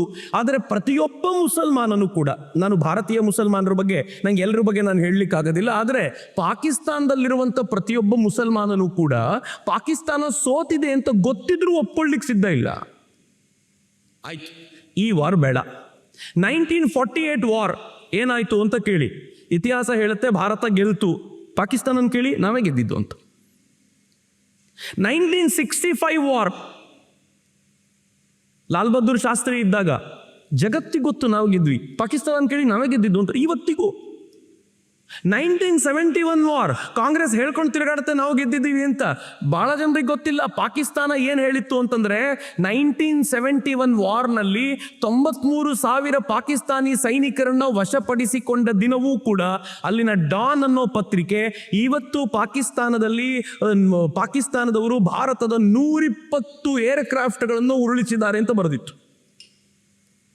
1971 ಗೆದ್ದಿದ್ದಾರೆ ಅವ್ರ ಲೆಕ್ಕಕ್ಕೆ. ಯಾಕೆ ಗೊತ್ತಾ? ಸೋತಿದ್ದೀವಿ ಅಂದ್ಕೊಂಡ್ರೆ ನಮ್ಮ ದೇವರು ಸೋತೋಗ್ಬಿಡ್ತಾರಲ್ಲ. ರಿಲಿಜನ್ ಮತ್ತು ಧರ್ಮದ ನಡುವೆ ಡಿಫ್ರೆನ್ಸ್ ಇದು. ನಂಗೆ ತುಂಬ ಜನ ಕೇಳ್ತಾರೆ, ಏನು ಚಕ್ರವರ್ತಿ ಅವರೇ, ನಿಮ್ಮ ಧರ್ಮದಲ್ಲಿ ದೇವ್ರ ಕೈಯಲ್ಲೆಲ್ಲ ಆಯುಧ ಕೊಟ್ಟಿದ್ದೀರಾ, ಒಂದು ಅಶಾಂತಿಯ ಧರ್ಮ ನಿಮ್ಮದು ಅಂತ. ನಮ್ಮ ಮಜಾ ಏನು ಗೊತ್ತಾ? ಆಯುಧ ಎಲ್ಲ ದೇವ್ರ ಕೈಯಲ್ಲಿಟ್ಟು ನಾವು ಕೈ ಮುಚ್ಕೊತೀವಿ. ಅವ್ರ ದೇವ್ರಗಳ ಕೈಯಲ್ಲಿ ಆಯುಧ ಇಲ್ಲ, ಇವ್ರ ಕೈಯಲ್ಲೆಲ್ಲ ಆಯುಧಗಳು. ಯಾಕೆ ಅಂತಂದರೆ ನಮ್ಮಲ್ಲಿ ನಾವು ಎಲ್ಲವನ್ನೂ ತಗೊಂಡೋಗಿ ದೇವರಿಗೆ ಸಮರ್ಪಿಸಿ ನೀನೇ ಕಾಪಾಡಬೇಕಪ್ಪ ಅಂತ ಕೇಳ್ತೀವಿ. ಅವನೇ ಕಾಪಾಡಬೇಕು. ಕಾಪಾಡುವವನ ಕೈಯಲ್ಲಿ ಶಸ್ತ್ರ ಇರಬೇಕು. ಅವರಲ್ಲಿ ದೇವರು ಬಂದು ನೀವೇ ಕಾಪಾಡಬೇಕಪ್ಪ. ಡಿಫ್ರೆನ್ಸು. ರಿಲಿಜನ್ ಮತ್ತು ಧರ್ಮ ಬೇರೆ. ಈ ಕಾರಣಕ್ಕೆ ಇಲ್ಲಿ ಬಂದಾಗ ಇಲ್ಲಿನ ದೇವರುಗಳನ್ನು, ಇಲ್ಲಿನ ಮೂರ್ತಿಗಳನ್ನು ಧ್ವಂಸ ಮಾಡಿದ್ದು. ಯಾಕೆ ಅಂತಂದರೆ ಈ ಮೂರ್ತಿಗಳು ಮತ್ತು ನಮ್ಮ ದೇವರು ಈಕ್ವಲ್ ಆಗಬಾರ್ದು ಅಂತ. It's fact. ನಾವು ಗೊತ್ತಿಲ್ಲದೆ ಅಕ್ಸೆಪ್ಟ್ ಮಾಡ್ಕೊಂಡ್ವಿ. ಬರೀ ಅಕ್ಸೆಪ್ಟ್ ಮಾಡ್ಕೊಂಡಿದ್ದು ಅಷ್ಟೇ ಅಲ್ಲ, ನಮ್ಮ ಅನೇಕ ಸಾಧು ಸಂತರು ಅವ್ರಿಗೆ ಅದೇನು ಸೆಕ್ಯುಲರ್ ಭಾವ, ನಾನು ಎಲ್ರಿಗೂ ವಿತ್ ಡ್ಯೂ ರೆಸ್ಪೆಕ್ಟ್, ಅವ್ರು ಹೇಳ್ತಾರೆ ಎಲ್ಲ ಧರ್ಮಗಳು ಒಂದೇ. ಯಾವ ಲೆಕ್ಕಕ್ಕೆ ರೀ? ಗೊತ್ತಿಲ್ಲದೆ ಮಾತನಾಡ್ಬೋದೇ ಹೊರತು ಗೊತ್ತಿದ್ದು ಮಾತನಾಡ್ಲಿಕ್ಕೆ ಸಾಧ್ಯವೇ ಇಲ್ಲ. ನಾನು ಅದ್ರ ಬಗ್ಗೆ ತುಂಬ ಹೇಳಿದರೆ ಮತ್ತು ಅದೊಂದು ದೊಡ್ಡ ಗೊಂದಲ ಉಂಟಾಗುವಂಥ ಸಾಧ್ಯತೆ ಇರೋದ್ರಿಂದ ಇದನ್ನು ಇಲ್ಲಿಗೆ ನಿಲ್ಲಿಸ್ತೀನಿ. ಆದರೆ ಇಷ್ಟಂತೂ ತಿಳ್ಕೊಳ್ಳಿ, ಧರ್ಮ ಬೇರೆ, ರಿಲಿಜನ್ ಬೇರೆ. ಸೆಮೆಟಿಕ್ ರಿಲಿಜನ್ಗಳನ್ನು ರಿಲಿಜನ್ ಅಂತ ಕರಿಬಹುದು. ಧರ್ಮವಾಗುವ ಸಾಧ್ಯತೆ ಇರುವುದು ಒಂದಕ್ಕೆ ಮಾತ್ರ, ಅದು ಹಿಂದೂ ಧರ್ಮಕ್ಕೆ ಮಾತ್ರ. ಸ್ವಾಮಿ ವಿವೇಕಾನಂದರ ಮಾತನ್ನು ನಾನು ಹೇಳ್ತಿದ್ದೀನಿ. ಸ್ವಾಮಿ ವಿವೇಕಾನಂದರು ಹೇಳ್ತಾರೆ, if at all universal religion ಅಂತ ನೀವು ಯಾವುದನ್ನಾದರೂ ಕರಿಬೇಕು ಅಂತಂದ್ರೆ ಅದಕ್ಕೆ ಸ್ವಲ್ಪ ಮಟ್ಟಿಗಾದರೂ ಯೋಗ್ಯತೆ ಇರೋದು ಹಿಂದೂ ಧರ್ಮಕ್ಕೆ ಮಾತ್ರ. ಎಲ್ಲರನ್ನೂ ಒಳಗೊಳ್ಳಬಲ್ಲಂಥವ್ರು ಯಾರಾದರೂ ಇದ್ರೆ ಅದು ಹಿಂದೂ ಧರ್ಮೀಯರು ಮಾತ್ರ ಅಂತ ಅವ್ರು ಹೇಳ್ತಾರೆ. ಇನ್ನು ಎರಡನೇದು, ಇಸ್ಲಾಮನ ಸರಿಯಾದ ಅಧ್ಯಯನ ನಾವು ಯಾರೂ ನಡೆಸಲೇ ಇಲ್ಲ. ಆ್ಯಕ್ಚುಲಿ ಇಸ್ಲಾಮಿನ ಅಧ್ಯಯನ ನಡೆಸೋದು ಭಾಳ ಸುಲಭ. ಒಂದು ಕುರಾನ್ ಇದೆ, ಅದಕ್ಕೆ ಸಂಬಂಧಪಟ್ಟಂಥ ಒಂದು 3-4 ಕೆಲವು ಹದೀಸ್ಗಳಿವೆ. ಕೊನೆ ಪಕ್ಷ ಅರ್ಥವನ್ನಾದರೂ ಓದ್ಕೋಬೋದಿತ್ತಲ್ಲ. ನಾವು ಓದಲೇ ಇಲ್ಲ ಯಾರು. ನಾವೇನು ಅನ್ಕೊಂಡಿದ್ದೀವಿ ಎಲ್ಲ ಚೆನ್ನಾಗಿದೆ ಅಂತ. ಅವ್ರು ನಮ್ಗೆ ಹೇಳ್ತಾರೆ ಹಿಂದೂ ಧರ್ಮದ ಬಗ್ಗೆ ನಿಮ್ಗೆ ಎಷ್ಟು ಗೊತ್ತು? ಏನು ತಮಾಷೆನ ಹಿಂದೂ ಧರ್ಮದ ಬಗ್ಗೆ ತಿಳ್ಕೊಳ್ಳೋದು ಅಂದರೆ? ಅಷ್ಟು ಪುಸ್ತಕಗಳಿವೆ, ಯಾವ ಪುಸ್ತಕದಿಂದ ಏನು ತೆಗೆದು ಹೇಳೋದು. ಬಟ್ ಅವ್ರಿಗೆ ಅಷ್ಟು ಕಷ್ಟ ಇಲ್ಲ, ಈಸಿ. ನಾವು ಅಧ್ಯಯನ ಮಾಡ್ಬೋದಿತ್ತು ಅಂದರೆ ಮಾಡಲಿಲ್ಲ. ಇನ್ಫ್ಯಾಕ್ಟ್ ಈ ದೇಶದಲ್ಲಿ ದಯಾನಂದರು ಅನ್ನುವಂಥ ಒಬ್ಬ ಶ್ರೇಷ್ಠ ಸಂತರು ಬಂದು ಅವರೊಬ್ಬರು ಸ್ವಲ್ಪ ಮಟ್ಟಿಗೆ ಅಧ್ಯಯನ ಮಾಡಿಕೊಂಡು ಇರುವಂಥ ಅನುವಾದಗಳನ್ನು ಅಧ್ಯಯನ ಮಾಡಿಕೊಂಡು ಅದರ ಆಧಾರದ ಮೇಲೆ ಅವ್ರು ಚೆನ್ನಾಗಿ ಜಾಡಿಸಿ ಬಿಸಾಕಿದ್ರು. ದಯಾನಂದರಿಗೆ ಉತ್ತರ ಕೊಡ್ಲಿಕ್ಕೆ ಸಾಧ್ಯವಾಗದ ಅನೇಕ ಮುಸ್ಲಿಮರು ಅವರ ಜೊತೆಗಿನ ವಾದವನ್ನು ಬಿಟ್ಟು ಓಡೋಗಿದ್ದ ರೆಕಾರ್ಡ್ಸ್ ಇದೆ. ಆದರೆ ಆನಂತರ ಯಾರು ಹಿಂಗೆ ಮಾಡಿದ್ದೀವಿ ಹೇಳಿ? ಯಾರೂ ಮಾಡಲಿಲ್ಲ. ಓದುವಂಥ ಗೋಜಿಗೆ ಹೋಗಲಿಲ್ಲ. ಓದಬೇಕಾಗಿದೆ ಅಂತ ಒಂದು ವಿಚಾರ ಮಂಥನ ನಡಿಬೇಕು. ಆ ವಿಚಾರ ಮಂಥನದಿಂದ ಒಳ್ಳೆಯದು ಬಂದಾಗ ಅದನ್ನು ಸಮಾಜವೆಲ್ಲ ಸ್ವೀಕರಿಸುವಂತಾಗಬೇಕು. ಅಂಥ ಸಮಾಜವನ್ನು ಕಟ್ಟಿದ್ದು ಭಾರತ, ಅದು ನಳಿಲಿಲ್ಲ. ಮೂರನೇದೊಂದಿದೆ, ಭಾಳ ಡೇಂಜರಸ್ ಇದು, ಪೊಲಿಟಿಕಲ್ ಇದು. ನಾವೇನು ಹೇಳಿದ್ವಿ ಪದೇ ಪದೇ, ಚಕ್ರವರ್ತಿ ಹಿಂಗೆ ಮಾತಾಡ್ತಾನೆ ಅಂತಂದರೆ ಒಂದು ಬೆಂಕಿ ಹಚ್ಚದಲ್ಲ ರೀ. ನಾನು ಮೊಸರನ್ನು ಕಡಿದು ಬೆಣ್ಣೆ ತೆಗಿಲಿಕ್ಕೆ ಪ್ರಯತ್ನ ಪಡ್ತಿದ್ದೀನಿ. ಇದು ಬೆಂಕಿ ಹಚ್ಚೋದಲ್ಲ. ಇದು ಬೆಂಕಿ ಹಚ್ಚೋದು ಅಂತ ಯಾರು ಶುರು ಮಾಡಿದ್ದು ಗೊತ್ತಾ? ಕಾಂಗ್ರೆಸ್ನವ್ರು ಶುರು ಮಾಡಿದ್ದು. ಅದು ಯಾವಾಗ? ಬ್ರಿಟಿಷರು ಆಳ್ತಾ ಇರುವಾಗ ಒಂದು ಮಾತು ಹೇಳಿದರು ಕಾಂಗ್ರೆಸ್ನವ್ರು. ಏನು ಹೇಳಿದರು ಗೊತ್ತಾ? ಬ್ರಿಟಿಷರು ಒಡೆಯುವ ನೀತಿಯನ್ನು, ಒಡೆದು ಆಳುವ ನೀತಿಯನ್ನು ಅನುಸರಿಸ್ತಾ ಇದ್ದಾರೆ, ನಾವು ಅವ್ರಿಗೆ ಅವಕಾಶ ಕೊಡಬಾರ್ದು. ಇದಕ್ಕೆ ಮುಸಲ್ಮಾನರು ಏನು ಹೇಳಿದ್ರು ಒಪ್ಕೊಂಡು ಸೈಲೆಂಟ್ ಆಗಿರಿ, ನಾವು ಅವ್ರ ಜೊತೆ ಹತ್ತಿರ ಇರ್ಬೋದು. ಏನರ್ಥ ಅದಕ್ಕೆ? ಕಾಂಗ್ರೆಸ್ಸಿನ ಅಧಿವೇಶನಗಳಲ್ಲಿ ಹಿಂದೂ ಎದ್ದು ನಿಂತುಕೊಂಡ್ರೆ ನಾವು ಭಾರತ್ ಮಾತಾ ಕಿ ಜೈ ಹೇಳಬೇಕು. ಒಬ್ಬ ಮುಸಲ್ಮಾನ ಎದ್ದು ನಿಂತ್ಕೊಂಡ್ರೆ ಉಘೇ ಉಘೇ ಅನ್ಬೇಕು, ಭಾರತ್ ಮಾತಾ ಕಿ ಜೈ ಅಲ್ಲ. ಕಾಂಗ್ರೆಸ್ ಅಧಿವೇಶನಗಳಲ್ಲಿ ಮಹಾತ್ಮ ಗಾಂಧೀಜಿ ಇದ್ದಾಗ ರೂಲ್. ಮುಸಲ್ಮಾನನೊಬ್ಬ ಏನಾದರೂ ಮಂಡಿಸಿದರೆ ಯಾರೂ ಅದಕ್ಕೆ ತುಂಬ ವಿರೋಧ ಮಾಡುವಂತೆಯೇ ಇಲ್ಲ. ತುಂಬ ವಿರೋಧದ ಪ್ರಶ್ನೆ ಏನು, ಹಂಗಿತ್ತು ಪರಿಸ್ಥಿತಿ. ಯಾಕೆಂದರೆ ಅವನು ಏನು ಹೇಳಿದ್ರು ಒಪ್ಕೊಳ್ಳಿ ಅಂತ.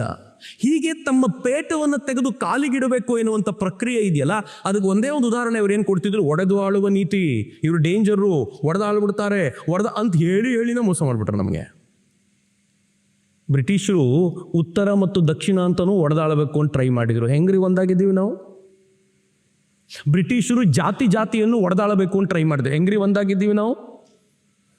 ಬ್ರಿಟಿಷರು ಭಾಷೆಯನ್ನು ಒಡೆದಾಳಬೇಕು ಅಂತ ಟ್ರೈ ಮಾಡಿದ್ರು. ಹೆಂಗ್ರಿ ಒಂದಾಗಿದ್ದೀವಿ ನಾವು? ತಮಿಳುನಾಡವರು, ಕೇರಳದವರು, ಆಂಧ್ರದವರು, ಹಿಂದಿನವರು ಎಲ್ಲರೂ ಒಟ್ಟಾಗಿದ್ದೀವಿ. ಯಾಕೆ ಒಟ್ಟಾಗಿದ್ದೀವಿ ಅಂತಂದರೆ ನಮಗೆಲ್ಲರಿಗೂ ನನ್ನ ಸ್ವಂತಕ್ಕಿಂತ ದೇಶ ಮುಖ್ಯ ಅನ್ನೋದು ಸ್ಪಷ್ಟವಾಗಿ ಗೊತ್ತಿದೆ ಅಂತ. ನಾವು ಮಾಡಬೇಕಾಗಿದ್ದು ಅಷ್ಟೇ. ಮುಸಲ್ಮಾನರ ಒಳಗೂ ಕೂಡ ದೇಶ ಬಹಳ ದೊಡ್ಡದ್ದು ಕಣಪ್ಪ, ನೀನು ಭಾರತೀಯ ಮುಸಲ್ಮಾನ ಅಂತ ಹೇಳುವಂಥ ಪ್ರಯತ್ನ ಮಾಡದೆ ಅವರು ಮಾಡಿದ್ದಕ್ಕೆಲ್ಲ ಹೆಚ್ಚಿನ ತುಷ್ಟೀಕರಣ ಮಾಡುವಂಥ ಪ್ರಯತ್ನ ಮಾಡಿದ್ವಲ್ಲ, ಅಲ್ಲಿ ಸೋತ್ವಿ ಅಂತ. ಅಷ್ಟೇ ಅಲ್ಲ, ಇಸ್ಲಾಂ ಒಂದು ಎಚ್ಚರಿಕೆಯ ಹೆಜ್ಜೆ ಇಡ್ತು. ನಾನು ತುಂಬ ಜನರ ಬಗ್ಗೆ ಹೇಳಲಿಕ್ಕೆ ಹೋಗಲ್ಲ, ಅನೇಕರ ಜೊತೆ ಬಗ್ಗೆ ಹೇಳಲಿಕ್ಕೆ ಸಮಯ ಅಲ್ಲ ಇದು. ಆದರೆ ಒಬ್ಬರ ಬಗ್ಗೆ ಮಾತ್ರ ಹೇಳಬಲ್ಲೆ, ಸೂಫಿಗಳ ಬಗ್ಗೆ. ಸುದೀರ್ಘ ಕಾಲ ನನಗೂ ಕೂಡ ಒಂದು ಭಾವನೆ ಇತ್ತು, ಸೂಫಿಗಳು ಅಂತಂದರೆ ಬಹಳ ಒಳ್ಳೆಯವರಾಗಿದ್ದರು ಭಾರತದಲ್ಲಿ ಅಂತ. ಸೂಫಿಗಳು ಅಂತ ಬಂದಾಗೆಲ್ಲ ಸಂತರು ಅಂತ ಪಕ್ಕದಲ್ಲಿ ಬರ್ತಿತ್ತು, ಸೂಫಿ ಸಂತರು ಅಂತ. ಆದರೆ ಆಮೇಲೆ ಓದ್ತಾ ಹೋದ್ಮೇಲೆ ಗೊತ್ತಾಯ್ತು, ಇವ್ರು ಯಾರೂ ಆರ್ಡಿನರಿ ಜನ ಅಲ್ಲ. ಅರಬ್ ರಾಷ್ಟ್ರಗಳಲ್ಲಿ ಇವರು ಎಲ್ಲಿ ಹುಟ್ಟಿದ್ರೋ ಅಲ್ಲೆಲ್ಲ ಸೂಫಿಗಳು ಇಸ್ಲಾಂನಲ್ಲಿರುವಂಥ ಸ್ಪಿರಿಚುಯಾಲಿಟಿಯನ್ನು ಹೊರಗೆ ತರುವಂಥ ಪ್ರಯತ್ನ ಮಾಡಿದವರು. ಆದರೆ ಭಾರತದಲ್ಲಿ ಮಾತ್ರ 100% ಪೊಲಿಟಿಕಲ್ ಆಗಿಬಿಟ್ರು. ಎಷ್ಟು ಪೊಲಿಟಿಕಲ್ ಅಂತಂದರೆ, ಒಂದು 2-3 ಪ್ರಶ್ನೆಗಳನ್ನಷ್ಟೇ ಸೂಫಿಗಳ ಬಗ್ಗೆ ನಾನು ಕೇಳಿ ಮುಂದಕ್ಕೆ ಹೋಗ್ತೀನಿ. ಸೂಫಿಗಳು ಭಾರತದಲ್ಲಿ ಯಾರ ಜೊತೆ ಬಂದರು ಗೊತ್ತಾ? ಎಲ್ಲ ಸೂಫಿಗಳು ಭಾರತದಲ್ಲಿ ಬಂದಿದ್ದು ಮುಸ್ಲಿಂ ಆಕ್ರಮಣಕಾರರ ಜೊತೆಗೆ. ಆ ಆಕ್ರಮಣಕಾರರು ದಾರಿಯುದ್ದಕ್ಕೂ ಹಿಂದೂಗಳ ಧ್ವಂಸಗೊಳಿಸಿ ಬರ್ತಿದ್ರು. ಒಬ್ಬ ಸೂಫಿ ಮಾತಾಡಲಿಲ್ಲ. ಆ ಸೂಫಿಗಳು ದಾರಿಯುದ್ದಕ್ಕೂ ಸಿಗುವ ಮಂದಿರಗಳನ್ನು ನಾಶ ಮಾಡಿ ದೇವರ ಮೂರ್ತಿಗಳನ್ನು ಒಡೆದು ಬಿಸಾಕ್ತಿದ್ರು. ಒಬ್ಬ ಸೂಫಿ ಮಾತಾಡಲಿಲ್ಲ. ಯಾಕೆ? ಒಬ್ಬನೇ ಒಬ್ಬ ಒಳ್ಳೆಯ ಪ್ರಿನ್ಸ್, ರಾಜ ಸೂಫಿ ಇದ್ದ, ಸುಲ್ತಾನ ಸೂಫಿ ಇದ್ದ. ಅವನ ಹೆಸರು ದಾರಾಶಿಕೋ ಅಂತ, ಔರಂಗಜೇಬನ ಅಣ್ಣ. ಅವನೊಬ್ಬನೇ ಸ್ವಲ್ಪ ಉಪನಿಷತ್ತುಗಳ ಮೇಲೆಲ್ಲ ಕೆಲಸ ಮಾಡಿದವನು. ದುರಂತದ ಸಂಗತಿ ಅಂತಂದರೆ ಔರಂಗಜೇಬ ಅವನನ್ನು ಕೊಂದು ಹಾಕ್ಬಿಟ್ಟ. ಅವನೊಬ್ಬ ಇದ್ದಿದ್ರೆ ಒಂದು ಬದಲಾವಣೆ ಆದರೂ ಏನೋ ಬರ್ತಿತ್ತೇನೋ. ಆದರೆ ಆ ಸೂಫಿಗಳು ಹಂಗಿರಲಿಲ್ಲ. ಒಬ್ಬನೇ ಒಬ್ಬ ಸೂಫಿಯ ವಿವರವನ್ನು ನಾನು ನಿಮ್ಗೆ ಕೊಡ್ತೀನಿ. ಅವನು ಹೇಳೋ ಮಾತುಗಳನ್ನು ಕೇಳಿ. ಸೂಫಿ ಸಂತರು ಅಂತ ಹೇಳ್ಕೊಳ್ಳೋರ ಮಾತು. ಇದನ್ನು ಪ್ರೊಫೆಸರ್ ಅಜೀಜ್ ಅಹಮದ್ ಸೂಫಿಗಳ ಕುರಿತು ಬರೆದಂಥ ಕೃತಿಯಲ್ಲಿ ಹೇಳ್ತಾರೆ. ಮೊಹಮ್ಮದ್ ಘಜ್ನಿಯ ಭಾರತದ ದಾಳಿ ಅದ್ಭುತ ಹೊಸತನದಿಂದ ಕೂಡಿತ್ತು. ಸೋಮನಾಥ ವಿಗ್ರಹವನ್ನು ಕಿತ್ತೆಸೆದು ದೇವಾಲಯವನ್ನು ಲೂಟಿ ಮಾಡಿದ ಘಟನೆ ವಿಶೇಷವಾಗಿ ಭಕ್ತಿಯ ಅಭಿವ್ಯಕ್ತಿ ಅಂತ ಕರೆಯಲ್ಪಟ್ಟಿದೆ. ದೇವಾಲಯವನ್ನು ಲೂಟಿ ಮಾಡಿದ್ದು ಭಕ್ತಿಯ ಅಭಿವ್ಯಕ್ತಿ. ಹೆಂಗೆ ಅಂತಂದರೆ, ಏಕೆಂದರೆ ಪ್ರವಾದಿಯವರು ಹಿಂದಿನ ಅರಬರ ದೇವರುಗಳ ವಿಗ್ರಹಗಳನ್ನು ಒಡೆದು ಹಾಕಿದ್ದಕ್ಕೆ ಇದು ಬಲು ಚೆನ್ನಾಗಿ ಹೋಲುತ್ತದೆ. ಬಾ ಸಂತರ ಮಾತಿದು. ನಮ್ಮಲ್ಲಿ ನಾವೇನಾದರೂ ಅಪ್ಪಿತಪ್ಪಿ ಬೇರೆಯವರ ಪ್ರಾರ್ಥನಾ ಮಂದಿರಕ್ಕೆ ಕಲ್ಲು ಹೊಡೆಯಲ್ಲ. ನಾವು ಯಾರು ಹೊಡೆದಿದ್ದೀವಿ ಅಂತ ಗೊತ್ತಾದರೆ ನಮ್ಮಮ್ಮ ಕಪಾಳಕ್ಕೊಂದು ಹೊಡಿತಾಳೆ. ನನಗೆ ಯಾಕೆ ಗೊತ್ತಾ? ಎಲ್ಲ ದೇವರು ಒಂದೇ ಕಣೋ, ಅಂಥ ಅನ್ಯಾಯ ಮಾಡಿಬಿಟ್ಟಿದ್ಯಲ್ಲ ಅಂತ ಮೊದಲು ಕಪಾಳಕ್ಕೆ ಕೊಡ್ತಾಳೆ. ನಮ್ಗೆ ಹೇಳ್ಕೊಡೋದು ಹಾಗೆ. ನಮ್ಮಮ್ಮ ಹೊಡಿದೇನೂ ಇರ್ಬೋದೇನೋ, ಸ್ವಲ್ಪ ಸಂಘದ ಸಂಸ್ಕಾರ ಆಗಿದ್ದು ಆಯ್ತು, ಒಳ್ಳೇದಾಯ್ತು ಅಂತ ಹೇಳ್ಬಿಟ್ಲೇನೋ ಗೊತ್ತಿಲ್ಲ. ಆದರೆ ಅಕಸ್ಮಾತ್ ನಾನು ಹೋಗಿ ನಮ್ಮ ಸ್ವಾಮಿಗಳ ಹತ್ರ ಏನಾದರೂ ಹೇಳಿದರೆ ಅವರೊಂದು ಕಪಾಳಕ್ಕೆ ಕೊಡ್ತಾರೆ. ಹಿಂಗೆ ಮಾಡ್ತಾರೇನೋ, ಎಲ್ಲ ದೇವರು ಒಂದೇ ಅಂತ. ಆದರೆ ಇಲ್ಲಿ ಹಂಗಿಲ್ಲ. ದೇವರ ಮೂರ್ತಿಗಳನ್ನು ಒಡೆದು ಹಾಕಿದ್ದು ಪ್ರಾಫೆಟ್ ಪೈಗಂಬರರು ಯಾವ ಕೆಲಸವನ್ನು ಅವತ್ತಲ್ಲಿ ಮಾಡಿದ್ರೋ ಅದಕ್ಕೆ ಸರಿಸಮನಾಗಿರೋದ್ರಿಂದ ಇದು ಭಕ್ತಿಯ ಅಭಿವ್ಯಕ್ತಿ ಅಂತ ಒಬ್ಬ ಸೂಫೀಸ್ ಅಂತ ಹೇಳೋದು. ಆದರೆ ಈ ಥರದವ್ರು ಒಬ್ಬಿಬ್ರಲ್ಲ. ನಿಮಗೆ ಶಾಕ್ ಆಗೋ ಸಂಗತಿನ ತೋರಿಸ್ತೀನಿ. ಈ ಎಂತೆಂಥ ಇತಿಹಾಸಕಾರನ ಭಾರತ ನೋಡಿದೆ ಅಂತಂದರೆ ಇಲ್ಲಿ ಬರೆದಿರೋದನ್ನು ಓದಿ. ಯಾರ ಭಯದಿಂದ, ಇದನ್ನು ಯಾರು ಹೇಳಿರ್ಬೋದು ಅಂತ ಇಮ್ಯಾಜಿನ್ ಮಾಡಿ, ಯಾರ ಭಯದಿಂದ ಕಲ್ಲು ದೇವರು ನಡುಗಿ ತತ್ತರಿಸಿ ಅಲ್ಲಾ ಒಬ್ಬರೇ ದೇವರು ಎಂದು ನಮಿಸಿದವೋ. ಯಾರ ಬಗ್ಗೆ ಹೇಳ್ತಿರೋದು? ಹಿಂದೂ ದೇವರುಗಳ ಬಗ್ಗೆ ಹೇಳೋದು. ಭಯದಿಂದ ನಡುಗಿ ತತ್ತರಿಸಿ ಅಲ್ಲಾ ಒಬ್ಬನೇ ದೇವರು ಅಂತ ನಮಿಸಿದವೋ. ನೆಕ್ಸ್ಟ್ ನೋಡ್ಕೊಳ್ಳಿ ಎಷ್ಟು ಚೆನ್ನಾಗಿದೆ. ಅದರ ಹೆಸರು ಶಿಕ್ವಾ ಅಂತ ಬರೆದಿರುವಂಥ ಕವನ ಸಂಕಲನ. ಆ ಕವನ ಸಂಕಲನದಿಂದ ಹೇಳ್ತಿದ್ದೀನಿ ನಾನು. कहर तो यह है कि काफिर को मिले हूरे कसूर और बेचारे मुसलमान को फिर वादाए हूर. ಏನು ಅರ್ಥ ಗೊತ್ತಾ? ಭಗವಂತ ಎಷ್ಟು ಮೋಸ ಮಾಡಿದ್ಯಾ ನಮಗೆ ಎಷ್ಟು ಮೋಸ ಮಾಡಿದ್ಯಾ ಅಂತಂದರೆ, ಯಾರು ಕಾಫಿರ್ನಿದ್ದಾನೋ ಅವರಿಗೆ ಸುಂದರ ಸ್ತ್ರೀಯರು ಸಿಗ್ತಾರೆ, ಹೂರೇ ಕಸೂರ್. ನಮಗೆ ಮಾತ್ರ ವಾದಾಯೇ ಹೂರ್. ಬರೀ ಭರವಸೆ ಕೊಟ್ಟಿದ್ದೀಯಾ ಅಲ್ಲಿ ಹೋದ್ಮೇಲೆ ಸಿಗುತ್ತೆ ಅಂತ. ಬರೆದಿರುತ್ತೆ ಯಾರು ಗೊತ್ತಾ? ಫೋಟೋ ನೋಡಿದ್ರೆ ಭಾಳ ಜನರಿಗೆ ಗೊತ್ತಾಗ್ಲಿಕ್ಕಿಲ್ಲ. ಸಾರೇ ಜಹಾಸೆ ಅಚ್ಚ ಹಿಂದೂ ಸಿತಾ ಹಮಾರ ಅಂತ ಹಾಡನ್ನು ಯಾವುದನ್ನು ನಾವು ಸಂಭ್ರಮಿಸ್ತೀವೋ ಅದನ್ನು ಬರೆದಿರುವಂಥ ಅಲ್ಲಮಾ ಇಕ್ಬಾಲ್ ಹೇಳಿರುವಂಥ ಮಾತುಗಳು. ಸಾರೇ ಜಹಾಸೆ ಅಚ್ಚನು ಪೂರ್ತಿ ಹೇಳಲ್ಲ ನಾವು. ಸಾರೇ ಜಹಾಸೆ ಅಚ್ಚಾದಲ್ಲಿ ಒಂದು ಸಾಲಿದೆ. ये आबरूदे गंगा वह दिन याद है तुझको उतरा तेरे किनारे जब कारवां हमारा. ಏ ಗಂಗಾ, ನೆನಪಿದೆಯಾ ನಿನಗೆ? ಆವತ್ತು ನಮ್ಮ ಕಾರವಾ, ನಮ್ಮ ದೊಡ್ಡ ದೊಡ್ಡ ಹಡಗುಗಳು ನಿನ್ನ ತೀರದೊಳಗೆ ಬಂದು ಇಳಿದಿದ್ದು ನೆನ್ಪಿಟ್ಕೊಂಡಿದೆಯಾ? ನಮ್ಮ ಹಡಗು ಅಂತಂದರೆ ದಾಳಿಕೋರ ಮುಸಲ್ಮಾನರ ಹಡಗು ಬಂದಿದ್ದು ನೆನಪಿದೆಯಾ ನಿನಗೆ? ನೆನ್ಪಿಟ್ಕೋ.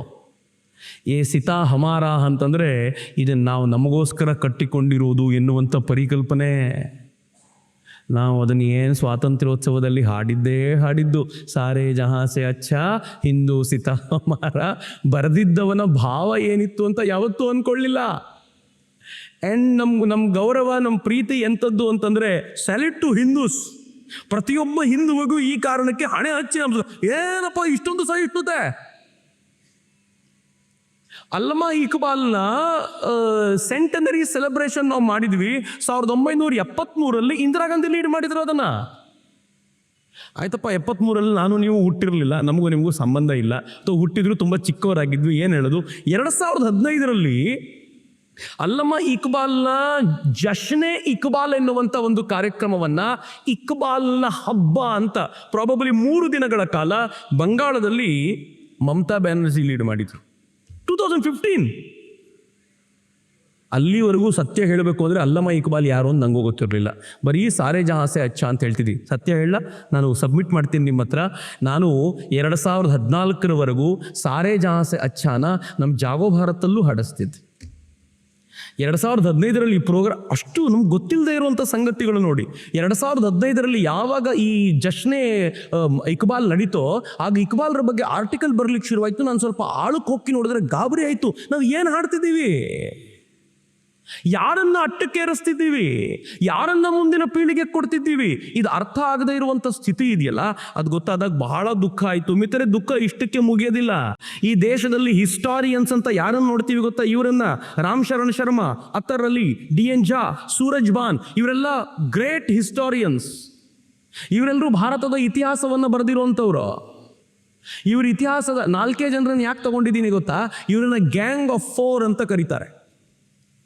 ಕೋರ್ಟ್ರಲ್ಲಿ ರಾಮ ಮಂದಿರದ ಕುರಿತಂತೆ ದೊಡ್ಡ ಚರ್ಚೆ ನಡೀತಾ ಇತ್ತು. ಈ ರಾಮ ಮಂದಿರದ ಚರ್ಚೆ ಕೋರ್ಟಲ್ಲಿ ನಡೀತಾ ಇರಬೇಕಾದ್ರೆ ಮುಸ್ಲಿಂ ಪಾರ್ಟಿ, ಬಾಬ್ರಿ ಮಸ್ಜಿದ್ ಪಾರ್ಟಿ, ಇವರು ಯಾವಾಗ ಬಂದರೂ ಈ 4 ಜನರ ವಿಚಾರವಂತವ್ರು ನೋಡಿ, ಇವ್ರ ಪುಸ್ತಕದಲ್ಲಿ ಹಿಂಗೆ ಬರೆದಿದ್ದಾರೆ, ಅಲ್ಲಿ ರಾಮ ಮಂದಿರ ಇರಲೇ ಇಲ್ಲ ಅಂತ ಬರೆದಿದ್ದಾರೆ ಅಂತ ಪದೇ ಪದೇ ಬರೋದು. ಅದರ ಆಧಾರದ ಮೇಲೆ ಪೋಸ್ಟ್ಪೋನ್ ಆಗೋದು. ಆಯಿತು, ಇವ್ರು ಹೇಳ್ತಾರೆ, ಇತಿಹಾಸಕಾರರು ಹೇಳ್ತಾರೆ ಅಂತ. ಒಂದು ದಿನ ಜಡ್ಜ್ ಕೇಳಿದ್ರು, ಈ 4 ಜನ ಯಾವ ಆಧಾರದ ಮೇಲೆ ಬರೆದಿದ್ದಾರೆ ಕೇಳಿ ಅವರನ್ನ. 4 ಜನ ಹೇಳಿದರು, ನಮ್ಮದೇ ಊಹೆ. ಅದರಲ್ಲಿ 2 ಅಯೋಧ್ಯೆಗೆ ಹೋಗೇ ಇರಲಿಲ್ಲ. ಅವರು ಇತಿಹಾಸಕಾರರು. ಕೊನೆ ಜಡ್ಜ್ ಏನು ಹೇಳಿದ್ರು ಗೊತ್ತಾ? ಹಲವಾದ ಹೈಕೋರ್ಟ್ನಲ್ಲಿ ಈ 4 ಜನರ ಏನು ಇತಿಹಾಸವನ್ನು ಅವರು ಕೊಟ್ಟಿದ್ದಾರೋ ಅದನ್ನು ಅವರ ಒಪಿನಿಯನ್ ಅಂತಷ್ಟೇ ಕನ್ಸಿಡರ್ ಮಾಡಬೇಕೇ ಹೊರತು ಅದನ್ನು ಇತಿಹಾಸದ ಪುಟ ಅಂತ ಕನ್ಸಿಡರ್ ಮಾಡಲಿಕ್ಕೆ ಆಗೋದಿಲ್ಲ ಅಂತ ತೆಗೆದು ಪಕ್ಕಕ್ಕಿಡಬೇಕಾದ ಸ್ಥಿತಿ ಬಂತು. ಆನಂತರವೇ ಎಲ್ಲವೂ ಮುಂದಕ್ಕೆ ಹೋಗ್ಲಿಕ್ಕೆ ಸಾಧ್ಯ ಆಯಿತು ಅನ್ನೋದು ಬೇರೆ ಮಾತು. ಇದು ಇಷ್ಟು ವಿಶೇಷವಾಗಿರುವಂಥ ಸಂಗತಿ. ಸೊ ಈಗ ನಾವು ಯೋಚನೆ ಮಾಡಬೇಕಾಗಿರೋದು, ಇಸ್ಲಾಂನಲ್ಲಿ ನಮಗೊಂದು ಸಂಗತಿ ಇದೆ. ಇವತ್ತು ನಾನು ಇಸ್ಲಾಮಿನ ಬಗ್ಗೆ ಕೆಲವೊಂದು ಮಾಹಿತಿಯನ್ನು ಪೂರ್ಣವಾಗಿ ಕೊಡ್ತೀನಿ. ಒಂದು 5 ನಿಮಿಷ ಜಾಸ್ತಿ ತಗೋತೀನಿ ನಿಮ್ದು. ಜಾತಿ ಹಿಂದೂಗಳಲ್ಲಿ ಮಾತ್ರ ಇಸ್ಲಾಂನಲ್ಲಿ ಇಲ್ಲ ಅಂತ ಅನೇಕರು ಮಾತನಾಡ್ತಾರೆ. ಆದರೆ ಬಹಳ ಜನರಿಗೆ ಗೊತ್ತಿಲ್ಲ, ಹೈಯೆಸ್ಟ್ ಕ್ಲಾಸ್ ಮುಸ್ಲಿಮ್ಸ್ ಅಂದ್ರೆ ಯಾರು ಗೊತ್ತಾ? ಅರಬ್ರು. Highest class Muslims. ಅರಬ್ರಲ್ಲೂ 2 ಥರದ ಅರಬ್ರಿದ್ದಾರೆ. ಒಬ್ಬರನ್ನ ಸೈಯದ್ಸ್ ಅಂತ ಕರೀತಾರೆ. ಸೈಯದ್ಸ್ ಅಂದ್ರೆ ಯಾರು ಗೊತ್ತಾ? ಯಾರು ಪ್ರಾಫೆಟ್ ಪೈಗಂಬರಿಗೆ ಸಂಬಂಧಿಗಳು ಅವರು ಸೈಯದ್ಸರು, ಅವ್ರು ಅಲ್ಲದೆ ಇರೋರೆಲ್ಲ ಶೇಖ್ಗಳು ಅಂತ ಕರೆಯಲ್ಪಡ್ತಾರೆ. ಅರಬ್ರು ಹೇಗೆ ಕ್ಲಾಸಿಫೈ ಮಾಡಿದ್ದಾರೆ ಅಂತಂದ್ರೆ, ಪರ್ಷಿಯಾದಿಂದ ಯಾರ್ಯಾರು ಕನ್ವರ್ಟ್ ಆಗಿದ್ರೋ ಅವರನ್ನು ಅಜಮ್ಸ್ ಅಂತ ಕರೀತಾರೆ. ಅಜಮ್ ಅಂತಂದ್ರೆ ಪರ್ಷಿಯನ್ ಭಾಷೆ ಮೆತ್ತಗಿರೋದ್ರಿಂದ ಇವರೆಲ್ಲ ಮೆತ್ತಗಿರುವಂಥ ಜನಾಂಗ ಅಂತ ಅವ್ರನ್ನ ಕರೆಯೋದು. ಆಮೇಲೆ ಮವಾಳಿಗಳು ಅಂತ ಕೆಲವರನ್ನ ಕರೀತಾರೆ. ನಾನ್ ಅರಬ್ ಕನ್ವರ್ಟ್ಸ್ಗಳನ್ನೆಲ್ಲ ಮವಾಳಿಗಳು ಅಂತ ಕರೀತಾರೆ. ನನಗಿದು ನೋಡಿದ ಮೇಲೆ ಗೊತ್ತಾಯ್ತು, ಹಿಂದಿ ಸಿನಿಮಾಗಳಲ್ಲಿ ಮವಾಲಿ ಅಂತ ಬೈತಾರೆ. ಮವಾಲಿ ಅನ್ನೋ ಬೈಗುಳ ಈ ಕಡೆಯಿಂದ ಬಂದಿದೆ ಅಂತ. ನಿಮಗೆ ಭಾರತದ ವಿಚಾರಕ್ಕೆ ಬರೋದಾದರೆ, ಅಪ್ಪರ್ ಕಾಸ್ಟ್ಗಳು ಭಾರತದಲ್ಲಿ ಮುಸಲ್ಮಾನರಲ್ಲಿ ಇದ್ದಾರೆ. ಯಾರು ಅಂತ ಕೇಳಿದರೆ ಶೇಖ್ಗಳು. ಅವರು ಭಾರತದಲ್ಲಿ ಅಪ್ಪರ್ ಕಾಸ್ಟ್ ಮುಸಲ್ಮಾನರು, ಅವರನ್ನು ಅಪ್ಪರ್ ಕಾಸ್ಟ್ ಮುಸಲ್ಮಾನರನ್ನ ಪ್ರಮುಖವಾಗಿ ಅವರನ್ನು ಗುರುತಿಸ್ತಾರೆ.